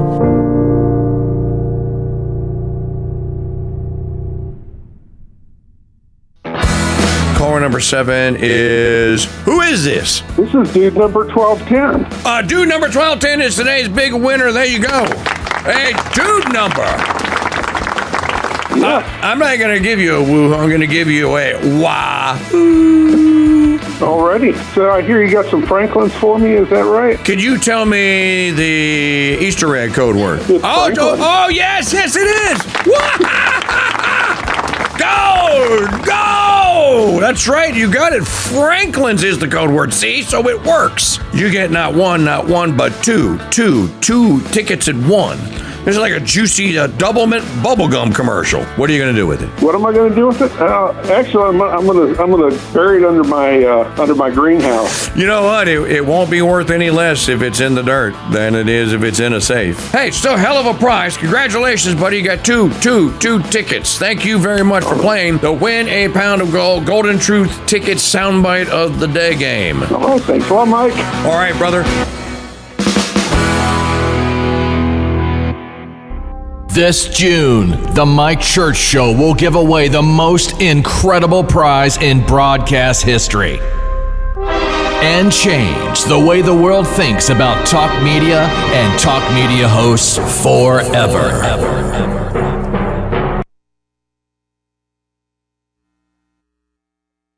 Mike Church, Commander-in-Chief of the Red, White, and Dude Nation. The Mike Church Show is exclusively on the Ethics and Broadcasting Network. No apologies, no prisoners, no censors. The Mike Church Show is on the Red, White, and Dude Nation. I do feel, Reg, that any anti-imperialist group like ours must reflect such a divergence of interest within its power base. Agreed. Francis? Yeah, I think Judith's point of view is very valid, Reg, provided the movement never forgets that it is the unalienable right of every man or woman to rid himself or herself. Agreed. Thank you, brother. Or sister. Where was I? I think you finished. Oh, right. Furthermore, it is the birthright of every man or woman. Why don't you shut up about women, Stan? You're putting us off. Women have a perfect right to play a part in our movement, Reg. Why are you always on about women, Stan? I want to be one. What? I want to be a woman. From now on, I want you all to call me Loretta. What? It's my right as a man. Well, why do you want to be Loretta, Stan? I want to have babies. You want to have babies? It's every man's right to have babies if he wants them. But you can't have babies. Don't you oppress me. I'm not oppressing you, Stan. You haven't got a womb. Where's the fetus going to gestate? You're going to keep it in a box? Here, I've got an idea. Suppose you agree that he can't actually have babies, not having a womb, which is nobody's fault, not even the Romans, but that he can have the right to have babies. Good idea, Judith. We shall fight the oppressors for your right to have babies, brother. Sister, sorry. What's the point? What? What's the point of fighting for his right to have babies when he can't have babies? It is symbolic of our struggle against oppression. Symbolic of his struggle against reality.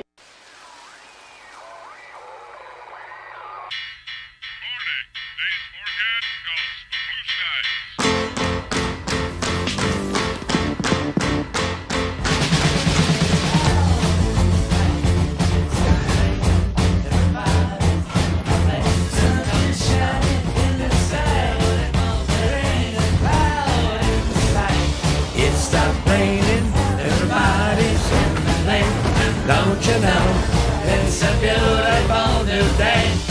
Hey, running down the avenue, see how the sun shines brightly in the street. On the streets where once was pity. Baby Groot!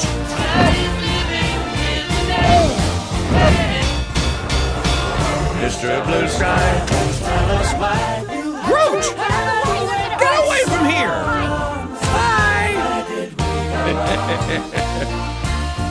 Mr. Blue Sky, please tell us Is a free phone Friday tradition.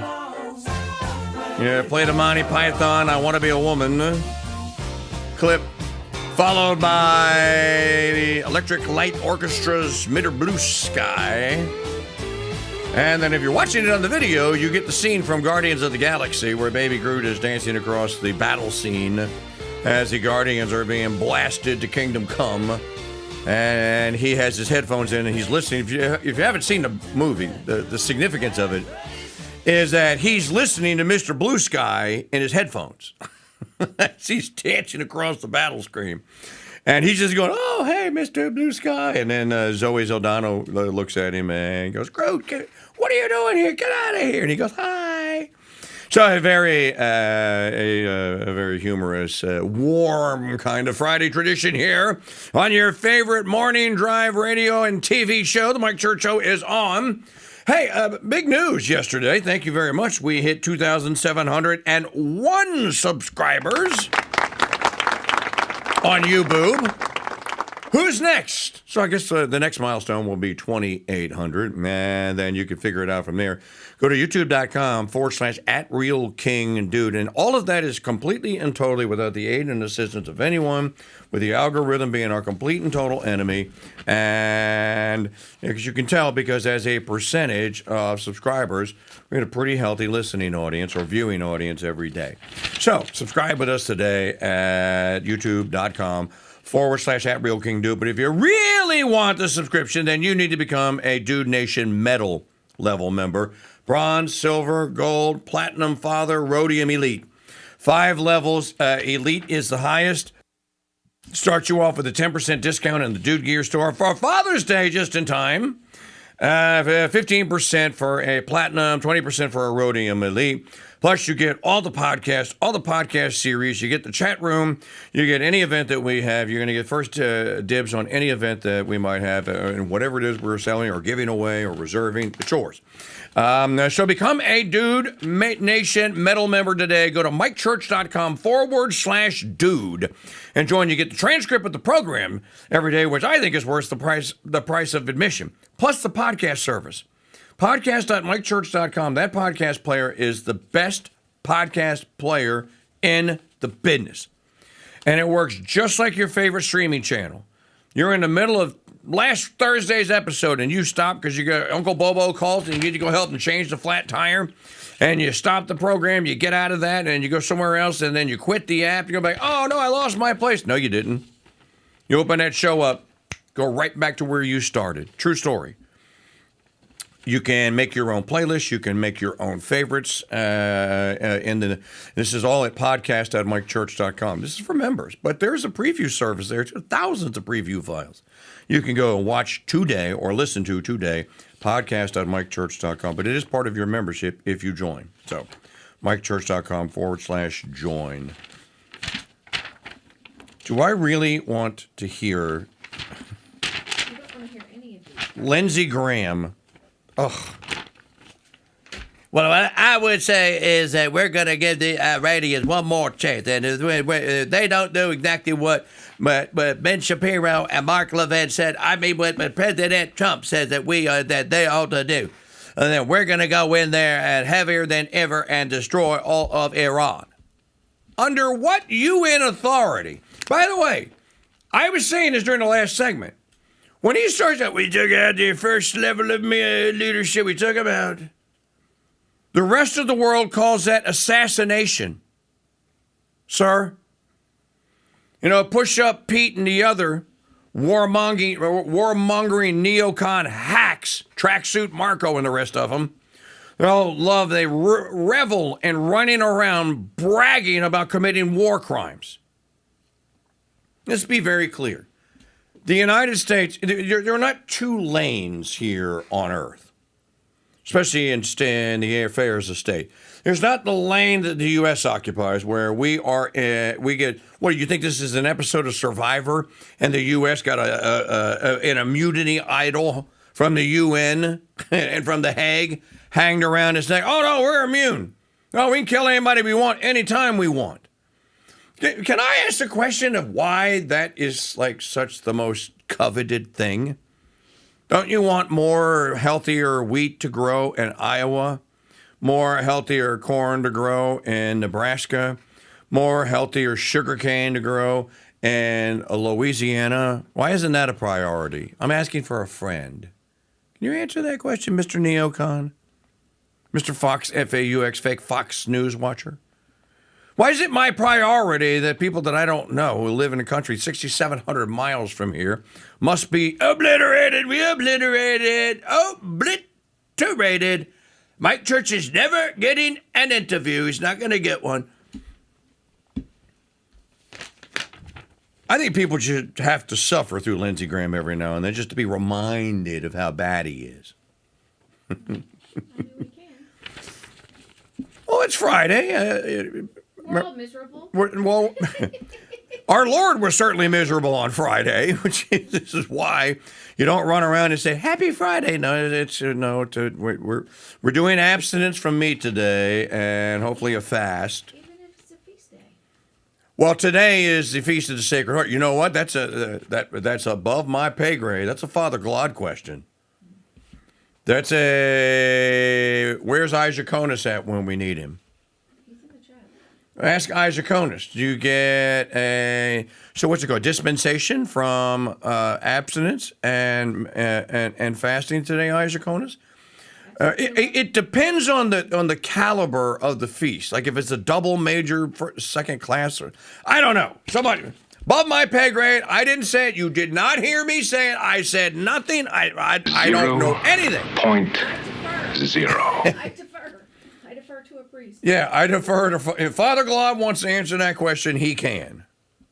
From under their nose that they don't even know about. Now, this is important. If we can break the straits, if we can break it open and actually force it open, they've lost all their leverage in Iran. If we can keep the economic pressure on, and Bessett's been great on this, we'll break them even further. We should unleash Israel, and we should use military force ourselves if they don't sign a deal right now. So here's what I'm trying to tell you. If you told Hitler... Okay, can you just stop the tape for just a second? This is yesterday. They didn't sign the deal. Nope. So right now has expired. They didn't sign the deal. We can break them. We should unleash Israel. I'm sorry, Israel is a sovereign state. Why do we have them on a leash? I think you got that backwards, actually. Pretty sure Israel has us on a leash. It's very, very short. It's tight. It's getting tighter around our necks, and the American people, they don't like it, Lindsey. You know, the elite ruling class thinks because, well, Lindsey Graham just skated to re-election on a pro-Israel platform. It was a primary. I saw the actual the returns from the primary. Somebody was going like, what in the hell happened to South Carolina? Well, let me just say to you, let me answer that question. In 2012, there was a debate for the Republican nomination for the presidency. They had it in Myrtle Beach. Remember this? I had it in Myrtle Beach, and during one part of the debate, American foreign policy came up, and Congressman Ron Paul was asked, okay, Congressman Paul, what's your answer to this? And Congressman Paul said, well, I think we ought to stop bombing people in the third world, and we have terrible foreign policy, and blowback is a real thing, and maybe we should, and then remember, Maggie, he said, maybe we should practice the golden rule in foreign policy. And he got booed. The boo birds came out when he said, look it up. Maggie, you can probably find it on YouTube. It's probably a happy moment highlight reel for Pawn Vanity and Lindsey Graham and Mark Levin, you big dope. Congressman Call got booed when he said we should practice the golden rule. Now, I'm sure that your average neocon is going to say, he didn't mean practice the golden rule when we staring down the Muslim horde. You're not staring down a Muslim horde. And if you are, it's in Dallas. It's not in Tehran. If you are, it's in New York. It's not in the Strait of Hormuz. If you are, it's in L.A. It's not in the Strait of Hormuz. I think what we ought to do, Sean, is we ought to unleash Israel. What can somebody define? What does that even mean? I don't even know what that means. Do you know what that means? Is that code? Wait a minute. I have it. That is not 4D chess. We've graduated from that. No, we are at 673-294-46517653 chess now, baby. Nobody knows the game that we're playing. There is nothing good on the cut sheet.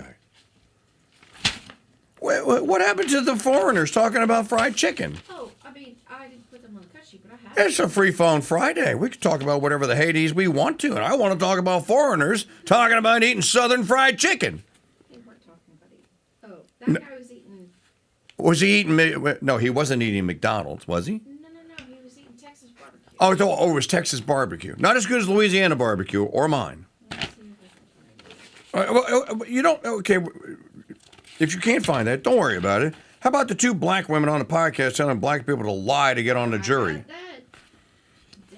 So the Carmelo Anthony case has exposed 6 decades. I'm going to tell y'all something. My friend Tom Woods, he's so funny. He's so quirky. So Woods is reading these responses from these blacks losing their mind over the conviction, the appropriate, justified conviction of Carmelo Anthony for bringing to an end the precious life of Austin Metcalf, 17-year-old Texas high schooler, football player, just happened to be a football player. And so Woods is seeing all these people going, well, this is just racist here. They saw black and they think guilty. Not a one of them had a kind word to say about the life that was snuffed out and brought to an end, and the grieving parents who are still grieving over the loss of their son. And the fact that they did get some justice that day. Instead, no. So if we're going to just get automatic guilty verdicts whenever we get accused of defending ourselves, well, then we maybe start running around and killing people. So, because it doesn't matter anyway. This is a poison that has infiltrated and gotten into the brains, into the minds of blacks. This radio show, this TV show has been chronicling this. It got out of control during the Corona doom. We're one of the few that has played the videos or told people, look, I'm not going to play it because I can't. It's too many F-bombs to bleep up. You go watch it for yourself. The gangs of young black girls, I talked about this the other day, that go into the Verizon store and pick your medium, small, or a large size city, and they just go wait for a white girl to go in that store, and then they all go in there, and they pick a fight, and they wind up just throttling this girl. And that's just an isolated. It's not an isolated incident. You're wrong. You're wrong. There are gangs of black youths out there in every large city in the United States that feel as though they are privileged and they can just act as wrecking crews. They can destroy all the private property. Did you see the ones that were on that pulled the cab driver over after the Knicks won the first game the other night? Dude was flashing, I don't know, was it a Lebanese flag or a Lebanon or I don't remember what. I didn't look the flag up. So they pulled his cab driver over. Cab driver begs for his car. They threaten to basically beat him to death. This is a bunch of blacks celebrating the Knicks win. Oh, and a bunch of foreigners too. A bunch of Muslims. Stop this guy's cab. Dude pleads for his life. He runs. They jump on the top of his. Now, this is supposed in celebration of the New York Knickerbockers winning an NBA final game. And they are clubbing his car. They destroyed it.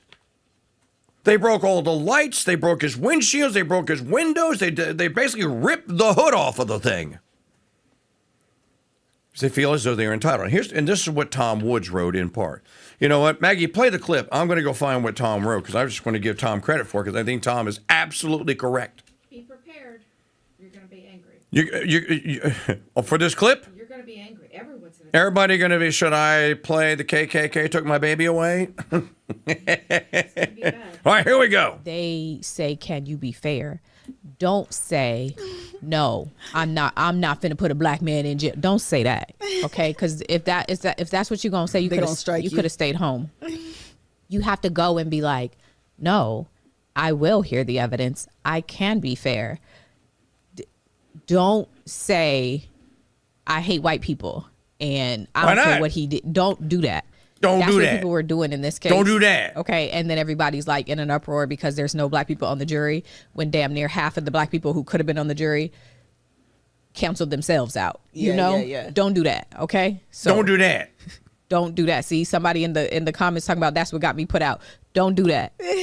When you go up there, say, who's the giggler? No, I have never heard about this case. I can be fair. Say that, okay? And then mean it. Believe it a little bit. Don't tell them you can't be impartial. You could have stayed home. Because then you're going to be Easter egg. They say you're going to be, I'm rooting for everybody black. Yeah. I would have to remember that because I would be in there like, I would almost be too eager. Oh, God. I would probably be too eager just to go flip mode. Do you? Yep, I do believe whatever you do. And they're going to kick you out. You just said, I don't know who that is. Can you just pause this insanity, this vitriol here? These are two women that are sitting in some of the finest, most comfortable furniture, wearing the finest, most comfortable, expensive clothes and jewelry, both sitting there with 16-inch MacBook Pros that cost $2,900 a piece. Both there sitting there with bling all around them and are talking into a camera. That's not a pair of professional podcasting microphones, as they call them these days. Talking into a 4K camera of some sort. That's an expensive setup there. All this was granted and given to you somehow in these United States that's so unfair to you.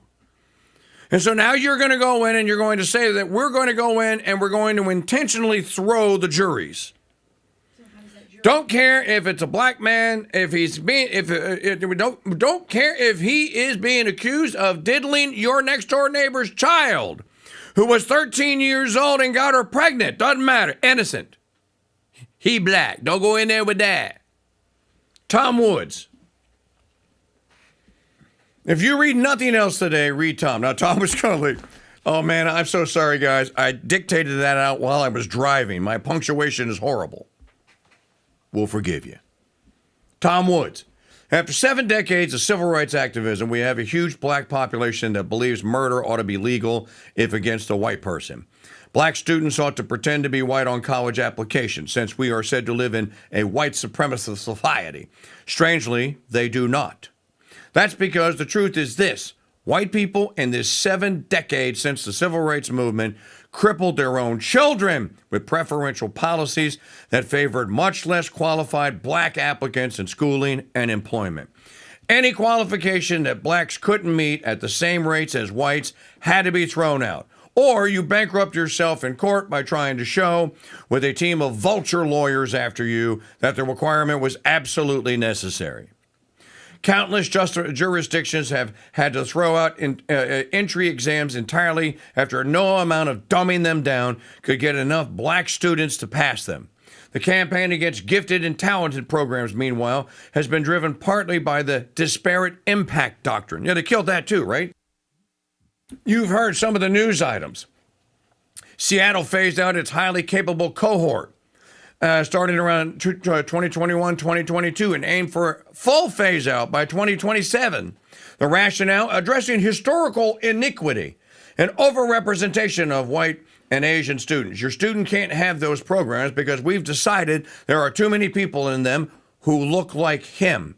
So let me cut to the end here because we're going to run out of time. And then he gives a bunch of statistics, and he says, basically, all across the country, there are special programs of every shape and size for minority applicants. If you had any idea of the scale of it, you would be shocked, no matter how much you think you know about the subject. Instead of the kind of gratitude you might expect from people who have benefited from the most systematic effort of any society in history to assist a minority group, it is never enough. And the recipients will scream, racist.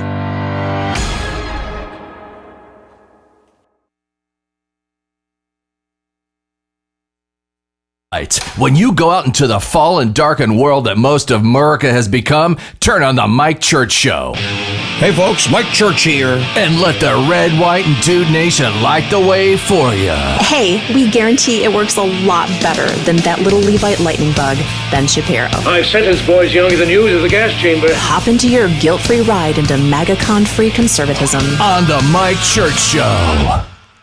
Hi folks, it's Mike Church, founder of Founding Father Films, asking you to learn the true stories of America's founding by purchasing my movie, The Road to Independence, the movie. The Road to Independence tells the exciting story of the Founding Fathers' struggle to declare independence. Jefferson lays out the reasons to declare independence beyond the storybook, life, liberty, and the pursuit of happiness. That the question was not whether, by a declaration of independence, we should make ourselves what we are not, but whether we should declare a fact which already exists. That as to the people or Parliament of England, we had always been in... This animated movie comes complete with collector's booklets, DTS surround sound, and are packed with hours of bonus features. Learn the true stories of America's founding and order Mike Church's The Road to Independence on DVD and CD. Available now at mikechurch.com/DVD and by calling 844-527-8723.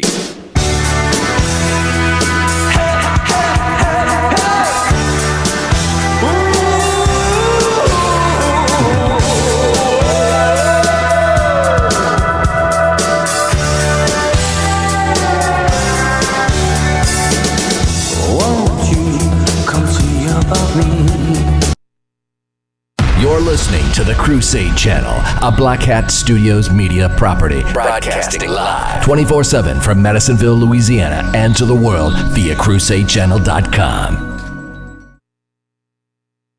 We don't know if there's gold in the hills of Dahlonega, Georgia, but we do know there's a pound of gold in the Mike Church Vault, and all you have to do to win it is listen for the golden sound of the day. Weekday mornings at 6 a.m. on The Mike Church Show at MikeChurchShow.com and on YouTube at Real King Dude. Mike Church Show News. News you can trust. Because let's face it, the truth just sounds different. Like a symphony of facts. And now, here's Janet Huxley. Hello, Red, White, and Dude Nation. Welcome to Friday, June the 12th, 2026. I'm Janet Huxley at the Mike Church Show News Desk, live from the ranch in Kansas City. This report is brought to you by the Gold Truth Ticket Sweepstakes. Get your Gold Fruit tickets today at winapoundofgold.com. Here's what to listen for this hour. Trump says Iran deal is all wrapped up. The battle over trans kids in locker rooms continues. Anonymous tip claims Nancy Guthrie's grave found in Mexico, sparking massive search. The looming blackouts nobody is talking about, and NASA reveals crew for upcoming Artemis 3rd mission, next step for planned moon landing. President Donald Trump said yesterday a deal to end the conflict with Iran is nearly complete. He added that negotiators are finalizing documents and could sign an agreement in Europe within days. Speaking to reporters in the Oval Office, Trump declared that negotiators had reached a breakthrough and suggested the agreement was largely finished pending completion of final paperwork. We just made a great settlement of the war with Iran, Trump said. The documents are in pretty final shape, so we'll see. It should be done pretty quickly. Trump said the agreement would ensure Iran never obtains a nuclear weapon, which he described as the central objective of the administration's pressure campaign against Tehran. He also said the Strait of Hormuz would reopen once the agreement is signed, potentially easing pressure on global energy markets. And the stock market reflected it at close yesterday. Outraged Virginia parents spoke out on the battle for parental rights after a Loudoun County education official got attention for his statements during a Capitol Hill hearing this week. One concerned mother told Fox News she feels obligated to speak out against the long-standing problem, not only for her own children, but for others who feel they have no voice, who work for a corporation that they're afraid that they'll lose their job if they should speak up. We've been putting up with this for a very long time. That means there are boys in the girls' locker room. There are boys in the girls' bathrooms, she said. A father chimed in, we send our kids to public schools for them to get an education, and then for them to have to worry about all those policies that keep these kids unsafe. It's just not right. A group that works to locate missing people in Mexico said they searched for Nancy Guthrie after they received an anonymous tip she was buried around the border in an unmarked grave.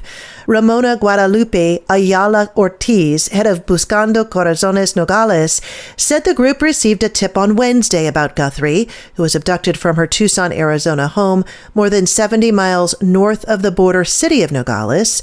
The search for Guthrie came up empty. Our quote of the day, prayer draws into the soul the Holy Spirit and raises man to heaven, St. Ephrem. Coming up, a look at more lifestyle headlines. You're listening to The Mike Church Show and the Red, White, and Dude Nation. Membership has its privileges. American Express was right back in the 1970s. Membership has its privileges, and no membership privilege is greater to a Red, White, and Dude Nation listener than membership in the elite membership club that is the Dude Number. Here's Lee to tell you how to get yours. That's right, King Dude. Membership does have its privileges. And when it comes to the Dude Number, applying for membership has never been easier. Just head to MikeChurch.com/dude to start the membership process. Your unique and one-of-a-kind membership and all the privileges that come with it awaits you. As a member, you'll enjoy private chat groups, VIP privileges to all Mike Church Show events, early access to new Dude-geared store items, and of course, your unique Dude Number. Dude 1210 reporting all quiet on the Eastern Front. This is Mike's favorite punching bag, Dude number 13. Hi, this is Steve. My Dude number is 2112. Dude number 2004, proud member of the Red, White, and Dude Nation reporting for duty. Become a part of something bigger than any talk show there is and apply for your Dude Number today at MikeChurch.com/dude. Membership has its privileges. You can learn about today's Saint of the Day in the Saint of the Day podcast, From the Slaves to the Immaculate Heart Sisters, by listening or downloading at crusadechannel.com/saint. Now look at more lifestyle headlines. America's power grid is teetering on the edge, and now the evidence is undeniable, according to Natural News. PJM Interconnection, the grid operator serving 67 million people across 13 states and Washington, D.C., is headed for catastrophic failure to meet its own operational requirements by June 2027. Goldman Sachs projects that spare generation capacity on the grid will plummet to just 14% by 27, far below the 20% safety margin needed to prevent rolling blackouts. That is not a distant threat. It is a countdown, writes the Natural News. And it means peak demand days will almost certainly result in power loss for residential customers. Here's the hard truth. The Eastern Power Grid will fail to meet its own operational standards by June 2027, creating a perfect storm for blackouts, potentially impacting millions of residents across 13 U.S. states. The system is already running on borrowed time, and government price fixing on wholesale electricity costs just made the problem even worse, they write. NASA on Tuesday revealed the crew for its Artemis 3 mission, the next step in the space agency's plan to eventually land astronauts on the moon. The announcement came 2 months after Artemis II's record-breaking trip around the moon that surpassed the distance record of Apollo 13. Elon Musk's SpaceX and Jeff Bezos' Blue Origin are also racing to deliver the lunar landers. The 2-week demo is targeted for 2027. Blue Origin suffered a recent setback when its massive rocket exploded during an engine firing test on the launch pad in Florida, shaking nearby homes and illuminating the sky with an orange fireball. I'm Janet Huxley for the Mike Church Show in the Red, White, and Dude Nation, because ethics in broadcasting matters. I think I'll go to sleep and dream about piles of gold getting bigger and bigger and bigger. Here's a piles and piles of gold fun fact. In 1971, if D.B. Cooper had jumped out of an airplane with $200,000 worth of gold instead of U.S. currency, he would have $25.4 million in gold bullion today. Now, we don't know where D.B. Cooper's money is, but we do know that Mike Church has 1 troy pound of gold in his safe, and that he's going to give it away on July 2nd. And you don't have to jump out of an airplane to win it. Win Mike Church's Pound of Gold. Tickets on sale now exclusively at winapoundofgold.com. D.B. Cooper and Cocaine Bear parachute sold separately. Caller number 7 is... Who is this? This is dude number 1210. Dude number 1210 is today's big winner. There you go. Hey, dude number. Yeah. I'm not going to give you a woo. I'm going to give you a wah. Alrighty. So I hear you got some Franklins for me. Is that right? Could you tell me the Easter egg code word? Oh, yes, it is. Go! That's right, you got it. Franklin's is the code word. See, so it works. You get not one, but two tickets at one. This is like a juicy double mint bubblegum commercial. What are you going to do with it? What am I going to do with it? Actually, I'm gonna bury it under my greenhouse. You know what? It won't be worth any less if it's in the dirt than it is if it's in a safe. Hey, it's still a hell of a prize. Congratulations, buddy. You got two tickets. Thank you very much for playing the Win a Pound of Gold Golden Truth Tickets Soundbite of the Day game. Oh, thanks a lot, Mike. All right, brother.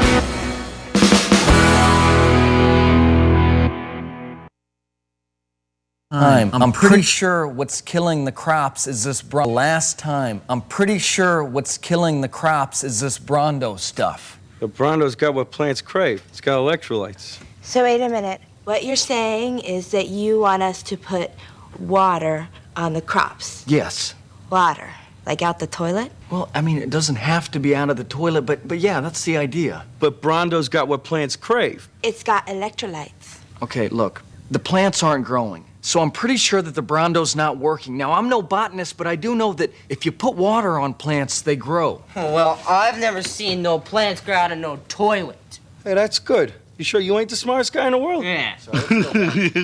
Okay, look, you want to solve this problem. I want to get my pardon, so why don't we just try it, okay? And not worry about what plants crave. Brondo's got what plants crave.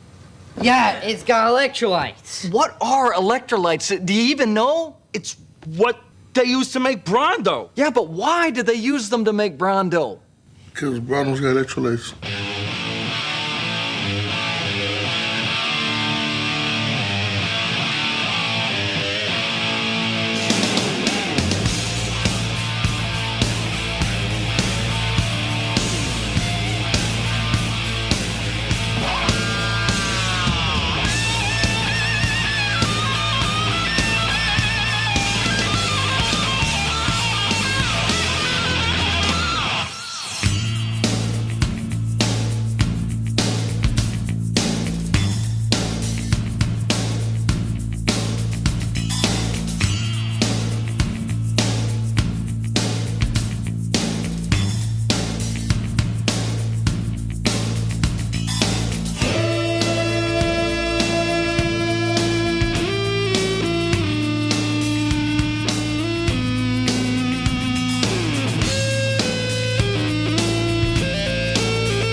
And now more of what you bought your Dude Nation Metal Number membership for. The Mike Church Show is on the final hour of the week. On a free phone Friday at 844-527-8723, 844-5-Crusade. Let's begin the final hour by Xing, going through the drill. You know how to do the drill, folks. Oh, and remember, Friday is Hawaiian Shirt Day. So, you know, if you want to, go ahead and wear a Hawaiian shirt and jeans. Friday. It's free phone. Friday. It's free phone.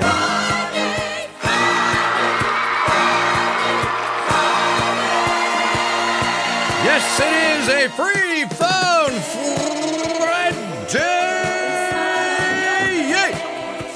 Up and up. Check out the big phone on Brad. And you can choose from the smorgasbord of topics we have talked about on the program this week.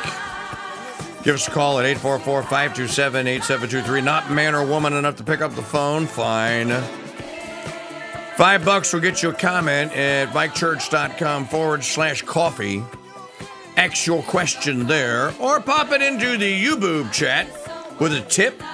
And I'll be happy to read it on air, give you credit, and answer it. Portion of the program brought to you by Father's Day Dude Gear Store sales at shop.mikechurch.com. Proselytize. You got your St. Michael tie. You know, we got a new camera angle, Maggie. We haven't shown the Jumbotron camera yet. This thing is not perfected in any way, shape, or form. But in any event, that is the St. Michael tie from Proselytize. There are 16 different varieties. Beautiful, beautiful ties. Catholic couple, young couple, wanted to start a Catholic business, a business where they could act all Catholic EE and stuff. So they started making neckties. And they have 16 different designs. Perfect for Father's Day, ladies. I should be sold out. It should be any in that box by the end of the day today. Get you a proselyte. While you're there, get Dad a Cooking with the KingDude apron, a Cooking with the KingDude seasonings, and Manchipia Maria cigars. We'll have a wonderful, wonderful, wonderful Father's Day. You could even throw a book or two in there, like Jim Collins' book, Good to Great. So many great books. Lots of Catholic books in there, too. Many books. My version of Is Davis a Traitor is back in print with a brand new cover and all that in the bookstore. So shop with us today. Get Dad a roux spoon. Tell him to start making some good old-fashioned Cajun roux. All online at shop.mikechurch.com. Father's Day sale is coming up this weekend here, all day today and this weekend. There'll be an email going out with all the details.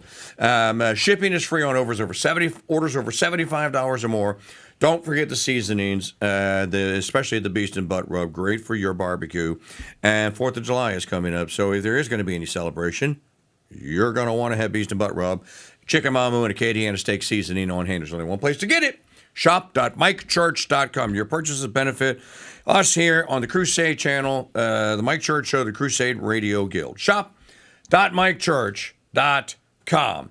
I want to finish Tom Woods before I do any phone calls, because I didn't finish with Tom, and I'd be giving a very short shrift if I did it. So, he's writing about the ingratitude of many blacks, not all of them, many, towards what has been done by white civil society to try to ameliorate the supposed injustices and historical suppressions placed upon them by all of us. So he goes down the list of the things that have been done. And there are many of them. He says, faced with statistics like these, this is where I left off. Behavioral differences are also evident that early, and they persist to the future. On average, black students are much less likely than whites to be described by kindergarten teachers as attentive, eager to learn, and persistent in carrying out assigned tasks. And they are more likely to be described as argumentative, quick-tempered, and violent. 3 discipline disparities persist over the entirety of the time. Later in life, blacks are 2.5 times as likely to be suspended or expelled from school as whites. Faced with statistics like these, so-called civil rights groups typically accuse white teachers of arbitrarily singling out blacks for punishment. To the contrary, black teachers have been found to be even more critical of black students than white teachers are. Moreover, Asian students are less than half as likely as whites to be suspended or expelled. And it is unreasonable to ask us to believe that an anti-white, pro-Asian bias permeates the American educational system. And educational disparities between the races persist even when social class is taken into account. So that comfortable explanation doesn't cut it. The crime statistics tell us everything. If you base your opinions on TV or the movies, you would think the big problem in America is white on black violence. In fact, the reality is so overwhelmingly the opposite that most people would be shocked to learn the real numbers. Per 10,000 white people, 3.4 violent crimes are committed against blacks. Per 10,000 black people, 153 violent crimes are committed against whites. In 2023, the percentage of white men in tenured track faculty positions at Harvard declined from 39% in 2014 to 18% last year. That doesn't happen by accident. Oh, who cares about Harvard faculty, some will say. But it reflects a society-wide problem. Here are some other numbers we now know that also incorporate the anti-male bias in hiring. TV Hollywood writers. White men comprised roughly 48% of lower-level TV writers in 2011, dropping to 11.9% by 2024. You want to know why TV shows are so god-awful these days? Unwatchable that many times you get to the second. You used to make it to the third episode before they threw a homo curveball at you. You don't even make it to the third act now before you're confronted with toxic feminism. It's all over it. Medical school matriculants. White men accounted for 31% in 2014, declining to 20.5% in 2025. You want to go get surgeonated upon by a doctor whose only qualification was the color of his skin? You be my guest. The Atlantic staff, that's Atlantic Magazine. In 2013, 53% male, 89% white. By 2024, 36% male, 66% white. University faculty hiring, tenure track. At UC Berkeley, white men comprise 52.7% of new tenure track faculty hires in 2015, dropping to 21.5% in 2023. That's over 100%. Humanities, social sciences faculty hires. UC Irvine hired 64 tenure track assistant professors in humanities and social sciences. Since 2020, only 4.7 of them were white guys. At UC Santa Cruz, of 59 assistant professors in arts, humanities, and social sciences, 2020 to 2024, only 3% were white men. Noticing a trend here, folks?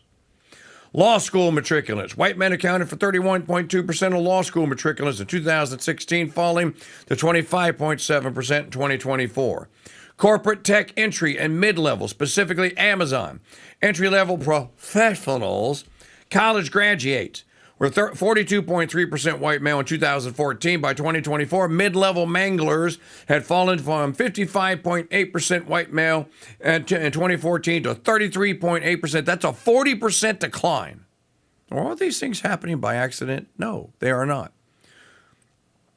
Tech workforce, specifically Google. White men represented nearly 50% of the workforce in 2014, dropping to less than 1/3 by 2024, a 34% relative decline. 4 years ago, a survey of 1,000 hiring manglers in the United States came out that showed that 16% of such manglers had been expressly told to stop hiring white guys. Further, 48% of hiring manglers say they have been instructed to prioritize diversity over merit.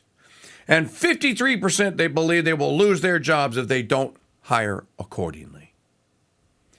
All across the country, there are special programs of every shape and size for minority applicants. If you had any idea of the scale of it, you would be shocked, no matter how much you think you know about the subject.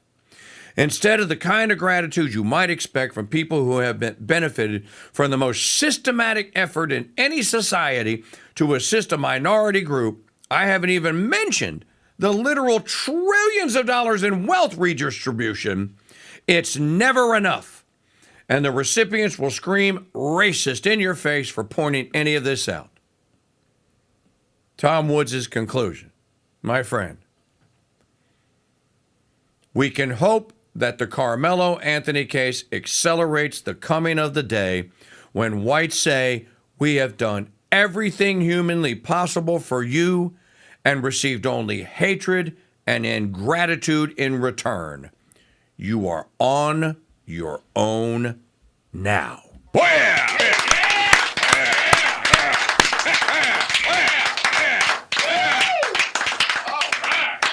I'm not even going to tell you the stories that I can tell you, people in our family and people that I know who know people in our family that have experienced this firsthand.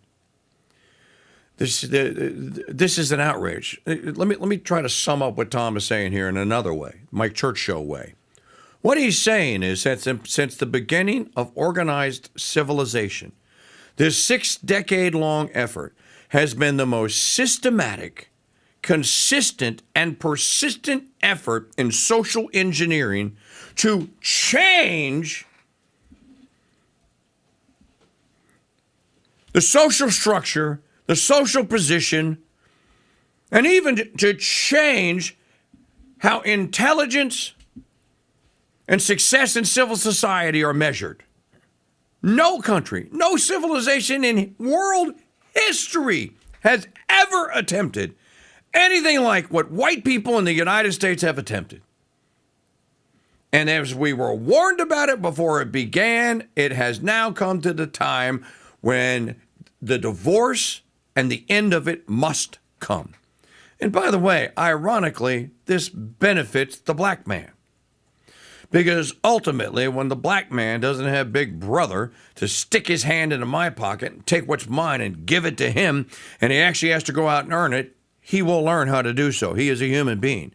He has the same 26 faculty powers that you have. The animals have 24. We humans have 26. Where we have intellect and free will. The black man has them too. He will put them to good use. And if he doesn't, then he'll be like all of your brother-in-laws and your uncles and your cousins who are shifty losers who just happen to be white kids. He'll just be a black kid or adult shifty loser. And there will be losers. But at least those who don't want to be losers and who will apply themselves in whatever vocation it is, hopefully in a Christian, Catholic vocation, or will apply Catholic social teaching to their vocation, will make for a better civilization and a better society. This is going to end. And you know what? You can just read out there. If you're on social media, you can just read it. White people are like, you can just pound sand. Why? I don't care. Sing me your song and dance about how just privileged you are. Like the two black chicks I was talking about, they're sitting in a room with literally $10,000 worth of equipment, wearing the finest clothes and air conditioning, and they're whining and carping and complaining about it. That is the kind of ingratitude. Wars have been started for less. Now, there are millions of black people out there that are saying yes to what I just said, yes to Tom Woods. As a matter of fact, I would play you some of them, but they need to watch their language because I can't, because they're all filled with F-bomb. But I think that these Carmelo Anthony lunatics, what has happened in New York, what is happening with the destruction of private property, and people are going like, where did America go when I was a kid, growing up in the 60s and 70s? Where did it go? They're saying nothing of what it might have been in decades before. Where did it go? It's gone. They have systematically destroyed it.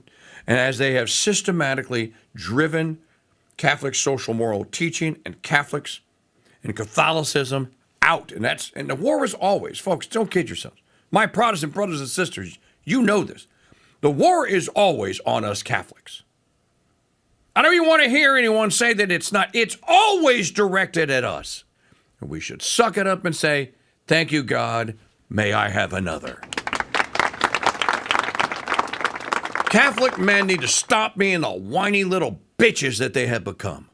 And that's what they are. Ooh, such and such, it's about me. Oh, I'm going to go and I'm going to post something mean about you. Oh, you didn't fast the right way. Shut up. You know why people don't want to become Catholics? Because of people like you. Where is the joy that they are supposed to see in mortification in you?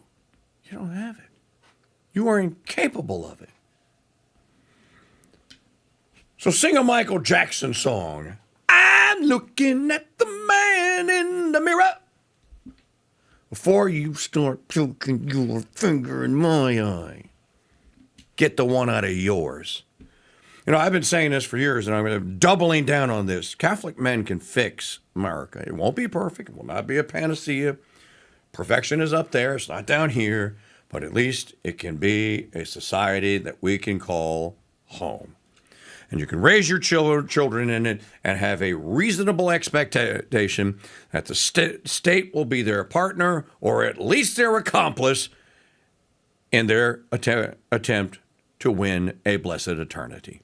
And that's what you ought to be working for. Instead of worrying about me or somebody else and what it is that guy's doing. Oh, you know what? He's not praying right. I say you didn't genuflect. Oh, shut up, dude. You're never going to get what you think is, we need to hit this perfection. You're not going to, you weren't made for perfection. And trust me, I know many of you, you're not perfect. Instead, you can work for the good, the true, and the beautiful. And that's what I say that we ought to all be doing. So you read Tom Woods' little Twitter there. It only has 87,000 views. You think it was suppressed? I think should have like 15 million views. And by the way, most people don't know this because he doesn't brag about it. Woods is a Harvard graduate. You know, Tom is not your average libertarian. Jet fuel genius, brilliant. A Harvard grad, mother. So, and author of too many books to mention. Free Phone Friday telephones. Let's squeeze Jeff Johnson in here. First up here today on a Free Phone Friday. Yes, Smitter Johnson, how are you? I didn't get a harumph from that guy. You're not going to get a harumph from that guy. So we had a great Thursday night throwdown as usual. I don't know why that thing doesn't have tens of thousands of followers. I mean, we have so much fun every Thursday night. I can tell you why. And game shows was a great topic. I had fun. No, it was fun to do the Great American Game shows. I think we covered most of the big ones. And I would have prepared a much longer, I would have done a lot more prep because there's a lot to do, including there's so many highlight clips from there. We could have played Wheel of Fortune for a half an hour if we wanted to. But no, it was fun, and people are missing out. But you know what? It's the same old song and dance, people. Mike Church Show audience, and if I'm not on, even when I'm on, if it's not the morning show they're used to, you can't get them to do anything. They just won't do it. We've been trying for 11 years now, so let's just admit defeat. Yeah, so quickly, earlier you were talking about the 39, we got a deal, we have no deal. And I've been looking... I stopped the clock. You're fine. Go ahead, Jeff. Oh, okay. Any rate, the 39, we have a deal, we have no deal. I've really become to believe that Adelson, Kushner, Don Jr., that whole Israeli billionaire club, they're all manipulating the market. They're running the highs and the lows, and they're rating our market for every penny they can steal out of it before it collapses under the $132 trillion in debt we have, including the the stuff that's off the books. Certainly makes logical sense. That makes sense. I mean, I can't see any other reason for this whole thing. Oh, we got a deal. Everything goes down. Got a deal. And all of a sudden, the deal's off. Everything goes up, and then they sell it off, and they make hundreds of millions. I mean, they've been playing this game for 2 months now, up and down.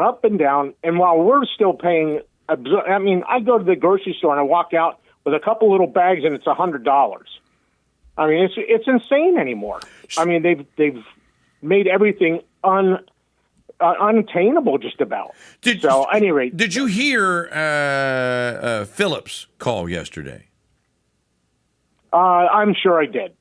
Okay. I listen to the whole show, but at times I'm cleaning out a house. Last night, if you looked at my house, it's bare. There was nothing on the walls.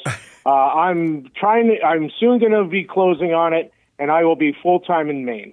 Thank God. Okay, so Philip called, and he wanted to know if I thought that Andy Schechtman's projection or prediction of Trump doing something on the 4th of July, the 250th, and some sort of super radical play to basically crash the bond market, reunite the dollar or our currency to gold, and basically wipe the debt clean, wipe the slate clean with the debt by saying, oh, no, and now gold is now $18,000 an ounce.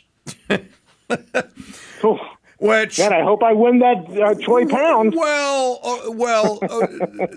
And the reason that you would do it that way is because if you said the gold was worth $18,000 or $80,000, whatever the number is that you need to get there, that erases the debt.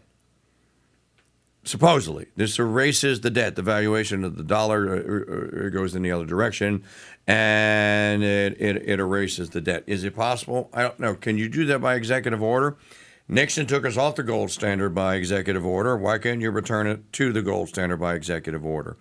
I don't know. I only play a legal mind on the radio show, so I don't know. But that would assume we have gold in Fort Knox.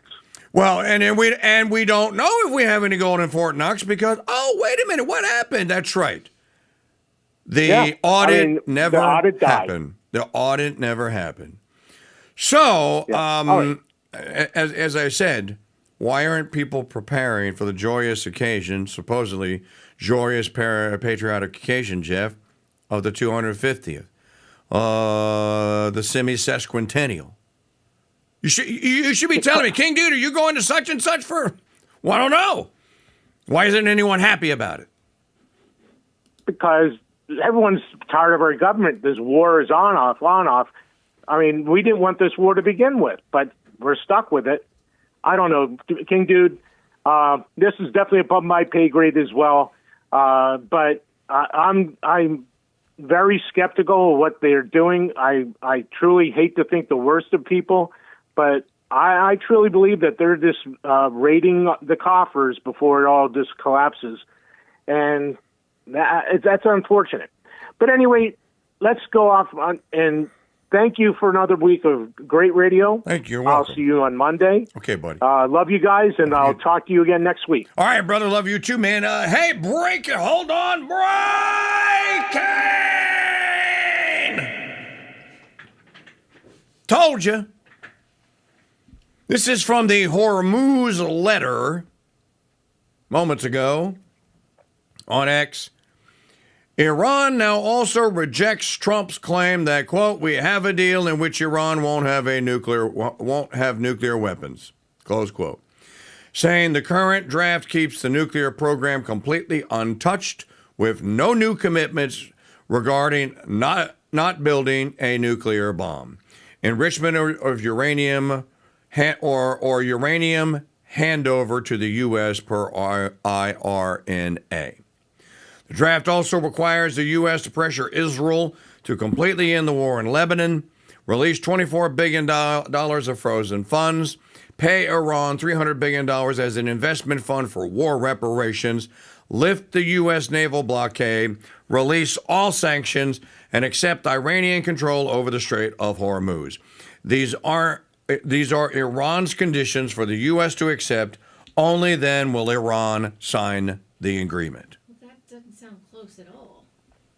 We got a deal. They're not going to have a nuke. Their enrichment capability was obliterated. I'm going to obliterate it for the 13th time now. Here, push the button, push the button, push the button, obliterate.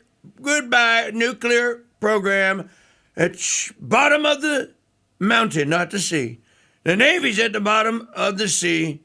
I won 87% of all the counties. Did you know that Mike Church is never going to get an interview? He's not. He's a MAGA traitor.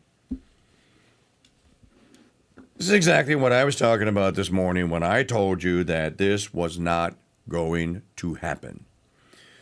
Now, how do you extricate yourself from the situation where the other party in the negotiation is saying that, dude, you came in here all unprovoked and stuff and just started blowing the kingdom come, our infrastructure, to the tune of hundreds of billions of dollars. You bragged about it. And we're just supposed to go, oh, thank you for the offer. Yes, we'll accept your terms. As I have been saying, the Iranians have still yet to crack from 1979 and the holding of 444 days of U.S. hostages. They still haven't cracked. But we're supposed to believe. Oh no, these people are gonna let go. They want to have McDonald's and lesbians and voting and all that. They want the free flow of fast food to come back to it. They apparently don't care. And by the way, all this time, you don't think the Iranians are working their way through what's called the golden. It's not the Golden Pipeline. It's the Golden Trail, or the Trail of Gold, from the bay where the Strait of Hormuz is right there. It goes all the way to the Caspian Sea. Now they have infrastructure there, and they are trading with their neighbors to the north and to the east, and the north and to the west, and the north and to the south and to the west. But they are still trading. So they can't go out the Strait of Hormuz. Okay, fine. Is there another way to get out? Yes, there is. How do you get out of this? Well, how did you so foolishly get into it? You know, Johnson may be onto something. Johnson. He may be onto something that this was intentional. And they're just going to watch the whole thing crash and burn. I don't care. China never gets a drop of Iranian oil. It doesn't matter. Jared Kushner's making millions. Ivanka owns an island, and I have my own personal private nuke shelter, Vladimir. You can drink all the vodka you want. You can't get me. I'll be all high and dry in my shelter on an island in the Caribbean, in the Mediterranean. What are you going to do about that? The whole thing is just, again, dude, you're just, he is literally micturating upon the semi-sesquicentennial. Oh, but don't worry, though. We have hundreds of millions of dollars laying around to build the Octagon outside the White House. I love the inflation. My buddies in the MMF, WWE, whatever it is, are going to have a great show. We're coming here. The White House is going to put on a spectacle. I wonder who's paying for that.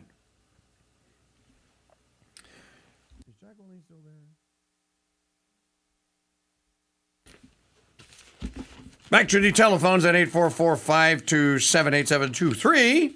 Hello, Jacqueline. Next up here on the Mike Church on a Free Phone Friday. How are you? I'm fine. It's Mrs. Dude 2112, by the way. Oh, Mrs. Dude 2112. Yes. You need to record that and send it to me, and I'll put it in the next commercial. Oh, okay. Or would you prefer Dudette 12? No. We did. That argument was settled 21 years ago or 19 years ago. There was no such thing as a dudette. Okay, Mrs. Dude. You are anyway. Mrs. Dude 2112. And proud to be over 40 years now. Anyways, you were begging for phone calls, and I don't have a class, so I figured why not. Of course, Jeff Johnson beat me to it and stole my thunder. But anyways, I was going to talk to you about the show last night. About the America's Greatest Game Shows? Yes, our exclusive little TNT club, because nobody else wants to tune in. Anyways, we didn't mention one that I think would be fantastic. That's The Weakest Link. Oh, yes! Oh, she was such a wench. She was so mean. And we could use that. We could put the politicians in the competition and figure out which one is the weakest link. Oh my goodness! Do we get to execute them at the end? I just want to hear them say, "You are the weakest link." You are the weakest link. I'm not. Tell him I'm not, Melania. I'm not the weakest link. I'm not. Oh, Jacqueline, you just gave me an idea for a comedy bit. I'm going to make it. I'm writing it in my head as you're speaking. You, sir. Good. I'm glad I gave you some fodder. You, sir. You, Mr. Trump, are the weakest link. No! Oh, my Lord. That is so funny. You know what? How did we miss that? I have no idea. Well, all the countdown sites that I went to, they all missed it, too. Oh, that's true. Well, you mean you were Googling? I went to Googling? I went to a half a dozen, like Entertainment Weekly had one. I mean, not that they're an authority, but Variety had one. There was a guy that is a movie reviewer. He had one. I went to about a half a dozen, and I did not see The Weakest Link. Okay, good catch. Thank you. The thing that did that for me was today when we were talking about the governor's race in Florida, because the whole thing with the debate and everything else, and it's like, well, that is the problem because, Fishback is stronger, and he's definitely not the weakest link. The weakest link is the other guy. I can't remember his name. What is Byron Donalds.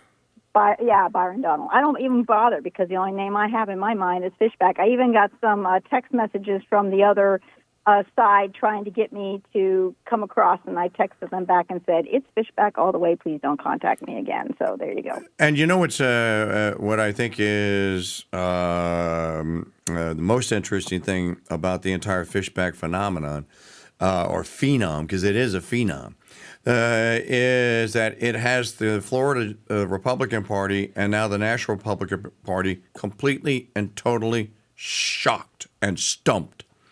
Their answer to James is there is no James. That is not going to work. Nope.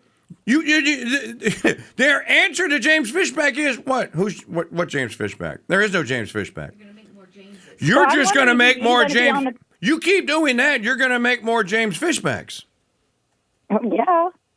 I mean, I don't know. Is he even going to be on the primary? I mean, that's the only reason why Steve and I are still, members of the Republican Party is because we want to be able to vote for him in the primary. But if he's not even going to be on there, I guess we can write him in. He qualified to get on the ballot. He's on, as far as I know, he's qualified to be on the ballot. He's on the ballot. They can't take him off the ballot. Unless you know something I don't. No, I believe that James Fishback will be on the ballot. Now, apparently, the Donalds campaign and the RNC and the Florida Republican Party, which is apparently as crooked as any of them, have decided that the only way they're going to get their guy across the finish line is to just pretend that the other guy doesn't exist. While over a third of Floridian Republican primary voters say, "Oh no, yeah, he does exist." And we prefer him over your guy. We can't even get your guy to answer a question. So, yeah, I think, again, you know what this is? This is, here's a good reference for people. Let's go back to the summer of 1981, one of the greatest summers of my adult life. Go back to the summer of 1981. Number one box office comedy movie was what? Caddyshack. What was the original movie poster? I could see it now. You Google Caddyshack original movie poster, and you'll see it's Rodney Dangerfield and Ted Knight, and the caption is, "It's the snobs versus the slobs." And not that we're slobs, but that's basically what. And Caddyshack was set where? At oh gosh, what's the name? It's not Bushwood. It's in oh gosh, it's the city next to Coral Springs, Florida. Starts with an M. Oh gosh, what's it called? It's at that golf course. I played that golf course when I lived in Coral Springs. It is at that golf course. So it's Caddyshack is actually set in Florida, and it's perfect. It's the GOP snobs versus the populist, real America first slobs. It's just so perfect. All right, Jacqueline, thank you very much, and thanks for the tip. Great suggestion on that. Appreciate it. All righty, take care. All right, talk soon. Folks, I'm going to take this much ballyhooed and belayed time out and come back. I'm going to do one movie review this week, just one, because I still haven't finished the movie that I want to review. And I'm going to talk a little bit about Spielberg's film, even though I haven't reviewed it. I'm going to tell you what other people are saying about it, about Disclosure. The Disclosure Day, right when we come back after this.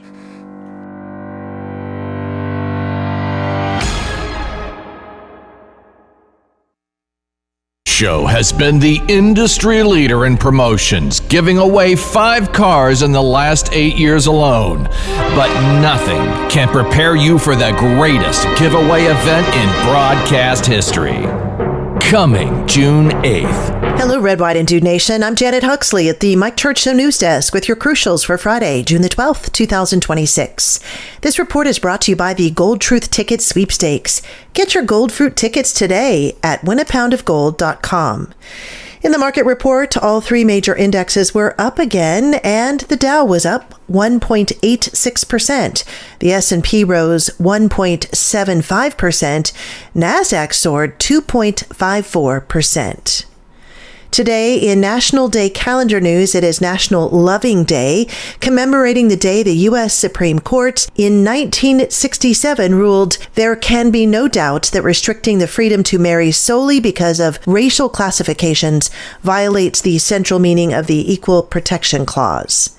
It's also National Red Rose Day.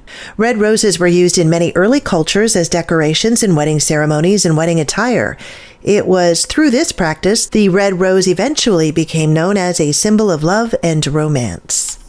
Today is National Peanut Butter Cookie Day. Alabama's American agricultural extension educator George Washington Carver promoted the peanut extensively. Well known for his promotions, Carver compiled 105 peanut recipes from various cookbooks, agricultural bulletins, and other sources. And in 1916, he created a research bulletin. It's also National Movie Night. Our quote of the day: prayer draws into the soul the Holy Spirit and raises man to heaven. Saint Ephrem. You can learn about today's saint in the Saint of the Day podcast, From the Slaves to the Immaculate Heart Sisters, by listening or downloading at crusadechannel.com/saint. You're listening to The Mike Church Show in the Red, White, and Dude Nation. Hi, folks. It's Mike Church, founder of Founding Father Films, asking you to learn the true stories of America's founding by purchasing my movie, The Spirit of 76. The Spirit of 76 details the true story of the writing and ratifying of the U.S. Constitution. Who authorized them to speak the language of we, the people, instead of we, the states? States are the characteristics and the soul of a confederation. If the states be not the agents of this compact, it must be one great... This animated movie comes complete with collector's booklets, DTS surround sound, and is packed with hours of bonus features.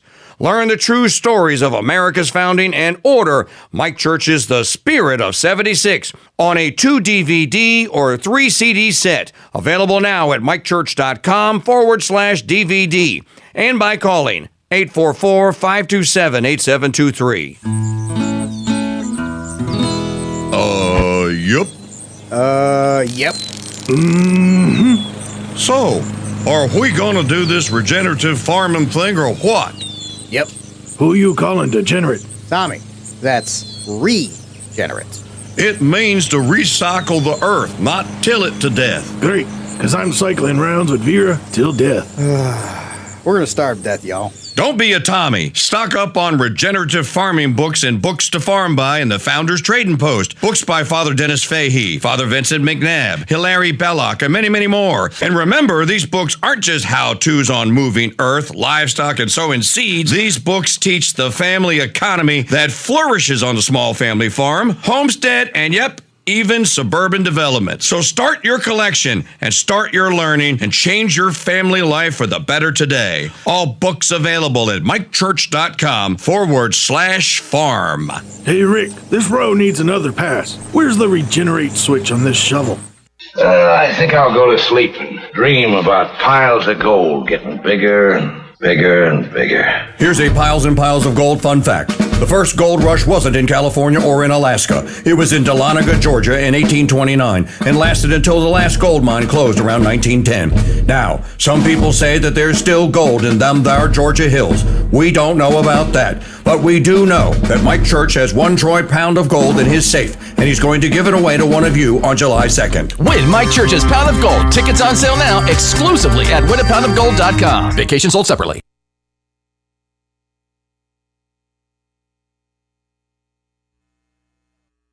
The Mike Church Show has a message for listeners. When we were children, we collected guinea pigs. Now, living under fake Christian Zionism, we are guinea pigs. 2, 3, 4, 1, 2, 3.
Staying alive in too much heaven.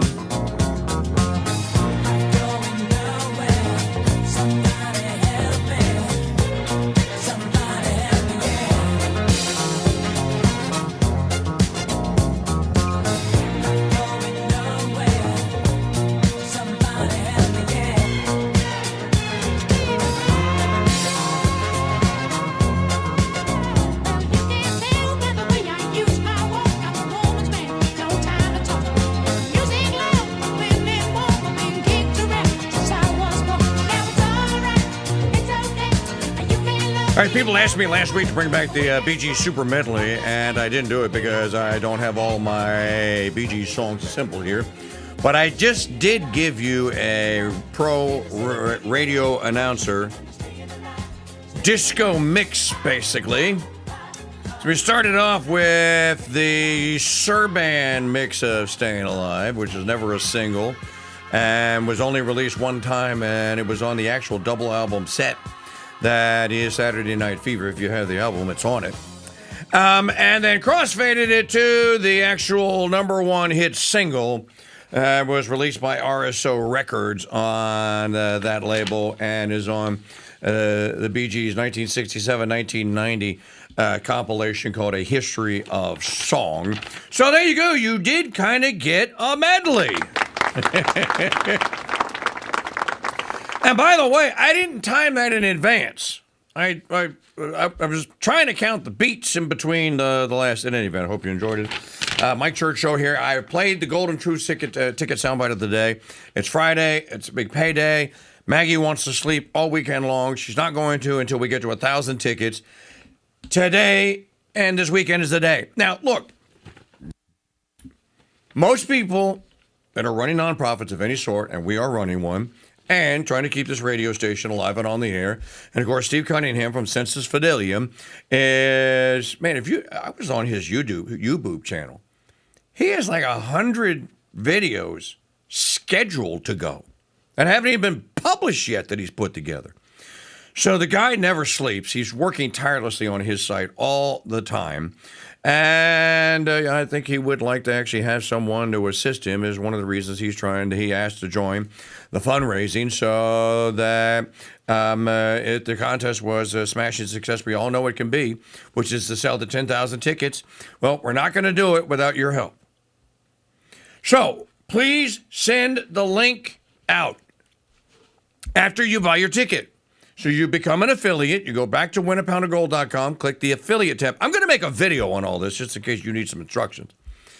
And then you get your unique affiliate link and send it to everyone you know. It doesn't cost you anything. We're not asking you to be a salesperson. We have done all the sales materials in advance. They're all on the site. They're on the ads on Pride Book. They're on other ads. And you can grab the ads. They're in your affiliate program. Under creatives, and we're going to stock many more of them up today and tomorrow. So you become then the advertising agency. Every time you send your link out, and someone uses it to go, hey, I want to win a pound of gold. $50 for a 1 in 10,000 chance? Nobody does that. Who does that? Mike Church. I'm hoping that Mr. Beast finds out about this and goes like, I like the way these guys are doing this contest. This is the way it ought to be done. I hope Jimmy sees it and gives me a little wink, wink. But regardless, enjoy the game. Compete against your friends. Try to become the leading affiliate salesperson. Maybe there is going to be a prize that's going to be announced for that. So go to winapoundofgold.com today, and there's a lot that can be done with $51,280 worth of gold today. By the way, so winapoundofgold.com. It's not just about buying a ticket and sitting back. It's about becoming part of something bigger than yourself. And that is, don't you want to say, hey, I was one of the people that helped Mike and Steve get to that 10,000 ticket with my affiliate link. Good job. Well done, gentlemen. Good job. The little guys finally won one. Don't you want to be a part of that? But you can't do it if you don't buy a ticket, at least one, and become an affiliate. I say you buy 10. winapoundofgold.com. And thank you very much in advance. During the timeout, remember I read you the statement from the Iranians and saying that, no, here are the conditions under which we will agree to a deal. As soon as the White House sees that, they come out with their own statement and they leak it to people, to the official propaganda news agency of the Trump administration is Fox News. Yes. Did you see what Trump said? No. Maggie, I'm hosting shows. I don't have time. No, what did he say? Okay, so I told you what the Iranians said, which $24 billion of frozen funds released, and $300 billion in investment fund for war reparations. Yeah, give us that. The Strait of Hormuz is ours. It's not yours. We get control back. And we're not handing you over our enriched uranium. It's not going to happen, so stop asking for it. Then the White House comes out and says, complete and total obliteration of all uranium. You're going to give it all up. Moments after what I read you last segment comes out, it's leaked to Fox News. The following. Breaking! Hold on. Breaking! A White House official says Iran has agreed to a performance-based deal that would require major concessions before receiving any sanctions relief. According to the official, Iran's nuclear material would be destroyed and removed, its nuclear program dismantled, and none of its money released until it fulfills its commitments. The official says the Strait of Hormuz would remain open and Iran would agree to stop funding terrorist groups. Who wrote that? Mark Levin? That's like a sixth grader wrote that. Oh, this is what's going to happen. They're going to give everything up. Now, who do you believe? Trump and his 39 times. We have a deal. The Iranians want to make it. They're going to give everything up. We're going to send JD in to run it. No, tracksuit Marco is going to become president. Who believes this? I certainly don't. All right, let's do some movie reviews so we can get out of here. I didn't. You sent. Oh, hang on. Oh. The term, and then Trump comes out and goes, the terms that Iran leaked out to the fake news have nothing to do with the terms that were agreed to in writing. So in other words, we had a deal, now they're reneging on it. What they said, including their weak and pathetic statement on having a deal, bears no relation to the truth. Very dishonorable people to deal with. Oh, that's pot, kettle, hey, black. With them, there was no such thing as dealing in good faith. Amazing. Also, their totally rebuffed drone attack last night against Indian ships leaving the Hormuz Strait is totally unacceptable. They better get their act together and fast. This is just more of stupid bravado that you're supposed to believe. Note that where is the White House official leaking to? Not to the New York Times. Not to the Washington Post, not to the Wall Street Journal, to Fox News, their propaganda media outlet. That's who they leak to. You're not stupid, and I'm not stupid. And it seems to me that, you read a statement from the Iranians, and it looks like an adult wrote it. You read a statement from the Americans, and it looks like J.D. Vance's son wrote it. Or Mark Levin wrote it after sipping a half a bottle of Manischewitz. So there's no deal. No, they're going to agree to it tonight. They're drones. Now, I have to ask the question also, Mr. President. How did the Iranians get a drone to attack a Indian ship last night? Remember, their army is obliterated. They don't even have radar. Their sailing ships, their fishing vessels and trawlers don't even have Lowrances on them. You snuck 22 1,000-foot-long tanker ships out in one night under the cover of darkness, and no one on Earth, including satellites, and the Chinese didn't see it. But now all of a sudden, wait a minute, the Iranians are flying sortie missions with drones in the Persian Gulf and attacking Indian ships? Why would they attack an Indian? What did the Indians do to them? Also ridiculous. Maggie, I want to talk about the Disclosure Day movie, which apparently everyone is savaging that has seen it. It's awful. This is what happens when you stay longer than you should in your chosen field and you've run out of ideas. Spielberg. This is Father Dan Rehill. So people are asking him, Father, can you actually get a bogey on you by watching a movie that has aliens, which could be bogeys, demon in them. And Father says, well, okay, well, let me tell you, here's the way it could happen. You know, the movie itself, I'm not saying this is what was done, but this could be done. The movie could be consecrated to Satan, and demons can be attached to the movie. This used to happen with heavy metal bands. Big rock bands would consecrate their albums to Satan, and even have black masses to attach demons to the people who would listen to the music. That I learned from Father John Carapi, who used to be, multimillionaire in L.A. and was invited to some of these things. So he saw it firsthand witness. But they could do that with a movie. That demons would attach, demons of unbelief, demons of fear, demons of terror would attach to people and shake their faith, So that might be one reason to not go to the movie. I'm not saying that's what they did. I'm just saying that could be done. They could put a curse over the film that all who watch it would be have demons provoke them. It could happen. We don't know if it did, but it could. Okay? So, when a new discovery appears to challenge the assumptions of a culture,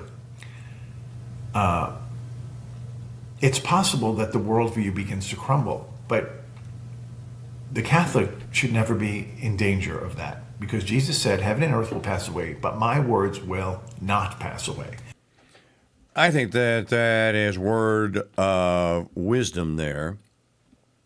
My friend John Daniel Davidson at The Federalist says about him, Spielberg seems to think the existence of an advanced alien civilization would shatter or at least reorder the religious commitments of us earthlings, especially Christians who believe that God has fully revealed himself in his Son, Jesus Christ. The notion that an advanced alien species would shake or even break that faith has been the assumption of a lot of sci-fi over the years, much of which posits a fundamentally materialist view of the cosmos. If superintelligent aliens really exist, then maybe all our notions about the supernatural and the spiritual have been wrong and will become untenable in the light of higher alien civilizations. Spencer Clavin argues in the Wall Street Journal that that's not necessarily so.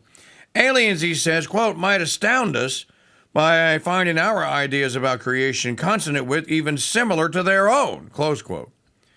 Rather than affirm the materialist assumptions of the modern era or undermine the foundations of religious belief, an alien civilization might be equally likely to strengthen them beyond measure.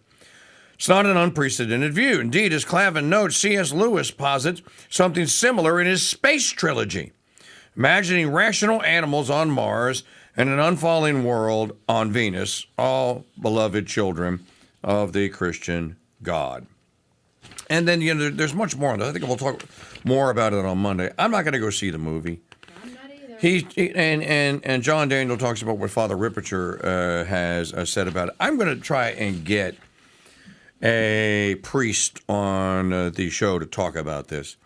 Steve Cunningham has put me in touch with one who I believe did go see the movie. And if he did, then I will talk to him about it.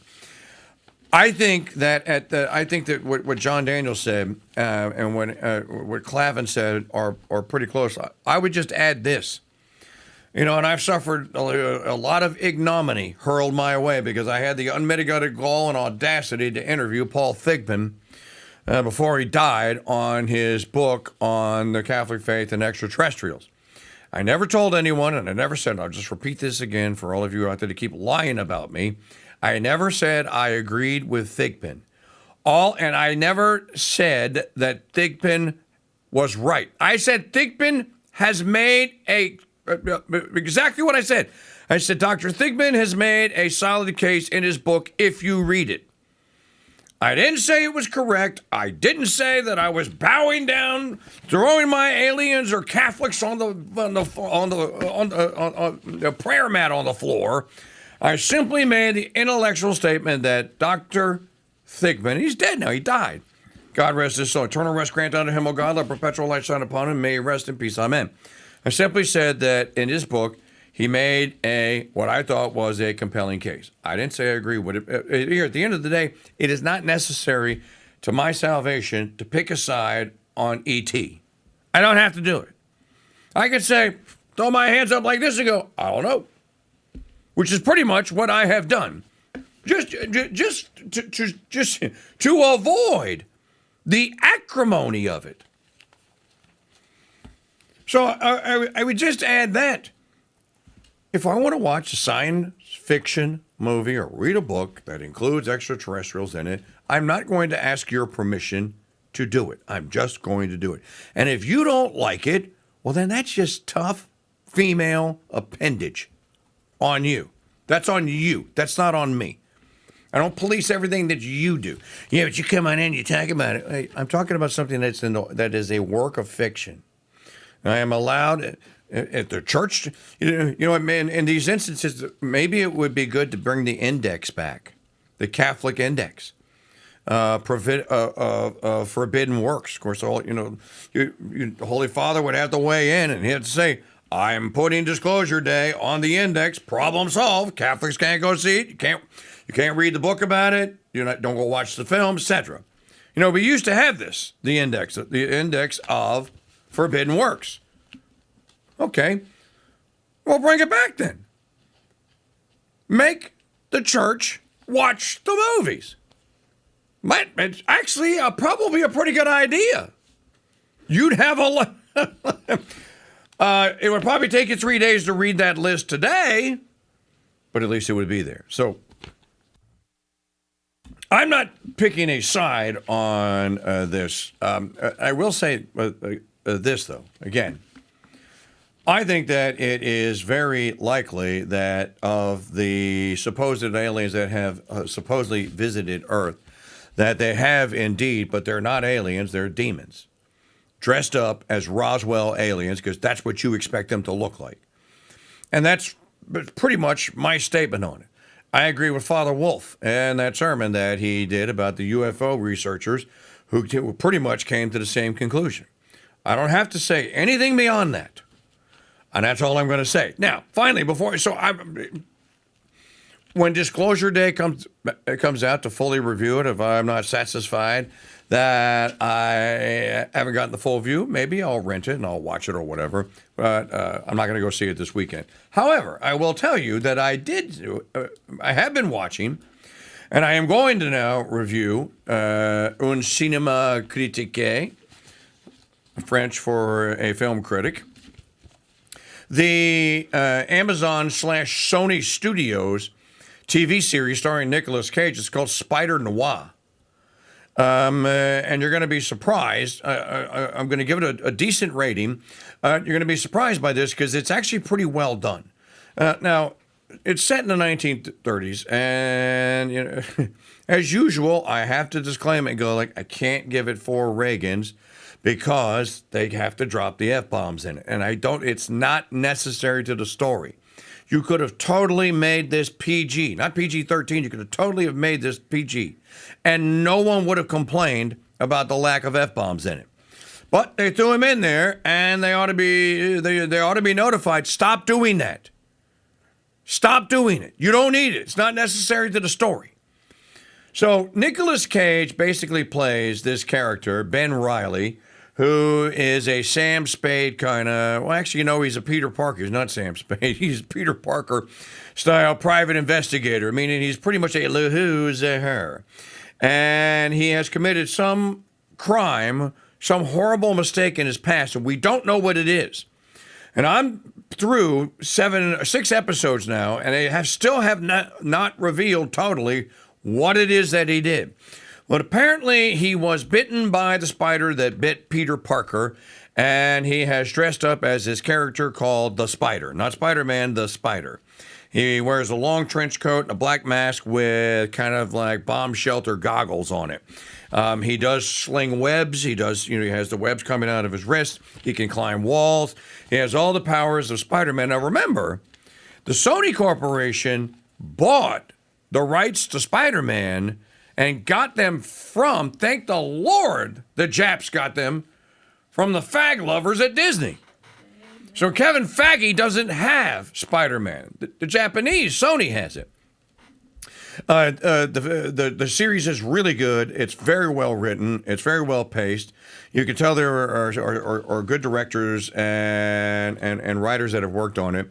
The bad guy character is a Kingpin style character. His name in the series is called Silvermane. Look, I'll watch anything with Brendan Gleeson in it. I just love the man. I just love him as an actor. Brendan Gleeson plays a big Irish guy.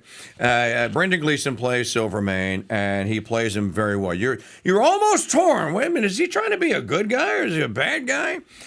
So it's very well done. Ben Reilly's private investigation service office is run by a charming, lovable, how shall we say, she's a gregarious woman. Her name is Janet Ruiz. She's played by the actress Karen Rodriguez. And she keeps the office going, and she's always trying to get money from the clients so that she can pay herself before Ben Reilly gets his hands on it and goes to a speakeasy and goes buys bourbon. So that's kind of the setup. They actually cast from the original Spider-Man series. If you read it, the first 60 episodes or books of the Spider-Man Amazing stories, and then the Amazing Spider-Man series, all throughout the John Romita, Dick Giordano era, when they had two of the greatest artists on Earth working on it. Steve, Roy, his name will come to me in a minute, was writing the storylines. Robbie Robertson was a central character in the Amazing Spider-Man series. So he is kind of a central character in Spider-Noir. He plays Robbie Robertson, and he plays him as an investigative journalist. So it's a young Robbie Robertson. He's not the editor yet. There is a editor at the newspaper that is kind of in the style of J. Jonah Jameson. And the plot line is that there is someone that is working behind the scenes to try and steal Silvermane's control over the crime, over the organized crime in the city. And he doesn't know who it is. And so he hires Ben Reilly to find out. And there is a lounge singer that is involved, that she's in the center of the whole thing. She's one of the central characters. And the whole thing then is built around the investigation of trying to figure out who it is that is the other the bad guy that remains in the shadows. And you kind of start through the first 5 episodes, you kind of start to wonder, is the Spider really the only superhero in the city? And you find out that he isn't. And there are some other characters. The Sandman shows up in episode 1, and then I'm trying to remember who the other superhero or super villain character is. But they have this in common, that they were all infected except the Spider. They were deployed in World War I. And they were captured, and in the camp where they were captured, some experiment was done on them that only years later, now because now we're in the 1930s, is it starting to turn them into something that's not totally human. And the whole plot has not been revealed just yet. So the Spider is, I think, very well done. You could do, again, they don't need the F word. They don't need the cursing in it. For that, I got to knock it down a Reagan. I'll give it 3 Reagans. If you have Amazon, I think they're up to episode 8 by now. It's well worth the watch, especially if you're a Spider-Man fan. They drop a bunch of Easter eggs in there. You'll see them. From the Spider-Man movies and from the comics. So it's very respectful of the character and of kind of the Spider-Man cinematic universe. And I think that Nick Cage actually does a pretty good job. Because, if you follow Nicolas Cage in real life, he's had his share of problems. He bought the LaLaurie mansion in New Orleans. If you know anything about ghost stories and Ghost in New Orleans, you know about the LaLaurie Mansion. Well, apparently nobody told Nicolas Cage, and he bought it, and 6 months later he was in bankruptcy court. So he is actually, in real life, he is literally a Peter Parker. I think that Nick Cage is probably a really good choice for playing the Spider, Ben Reilly. So I give it 3 Reagans, and there are your un cinema critique, your a movie review or film critic for the week here. So again, I will watch the Ghost War movie this weekend. I promise you I'll get to it.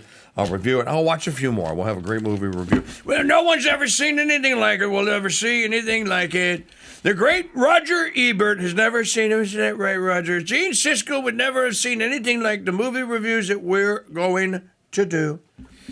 So we have not played the soundbite of the day. We played it, but we have not played it yet. Again, you have a chance to win a Golden Truth ticket or 2 if you went and watched yesterday's Mike Church Show highlight video at youtube.com/@RealKingDude or on my website at MikeChurch.com. You can find it there. Great Father's Day stuff it'll be on sale all weekend long in the Founders Trade in the Dude Gear store at shop.mikechurch.com. Win a pound of gold. You need to become an affiliate. Do it today. Start forwarding your link around. I can tell you that affiliate links are working because I get the notification on affiliate sales.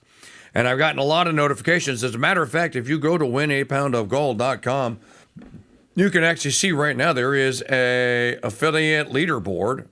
Here, let me refresh the page. I'll tell you what the stats say currently. So go to winapoundofgold.com, scroll down and to near the bottom of the page, and now I have to wait for it to load. It's loading here, but you will see the affiliate leaderboard down there. John Z is in the lead. Bam is in. I don't know who BAM is. Maggie, that's not Brother Andre Marie. It can't be. Allison B is in 3rd. Aaron B is in 4th. And Robert Y is in 5th. So if you've sold $300 in earnings at 10%, that means you sold 3,030 tickets. Good job, John Z. Thank you. Don't you want to be on the affiliate leaderboard? Go to winapoundofgold.com and play the game all weekend long. I'll play the soundbite later today. Be caller number, what is it, Maggie? 4 today, right? Caller number 4. I hope you have a safe and blessed remainder of the weekend. Did we ever settle, did Ijakona ever weigh in on the abstinence for today? I didn't see it. If you did, I don't know. Because today is the Feast of the Sacred Heart of our Lord Jesus Christ. It's a big feast day, and I'm not sure. I can't give you advice. You'll have to ask your own priest whether or not. That is Brother Andre. What? That is Brother Andre.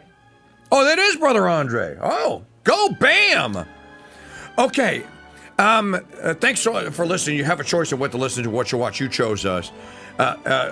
St. John of San Facundo, pray for us. God bless you and Mary keep. Have a great weekend. See you Monday.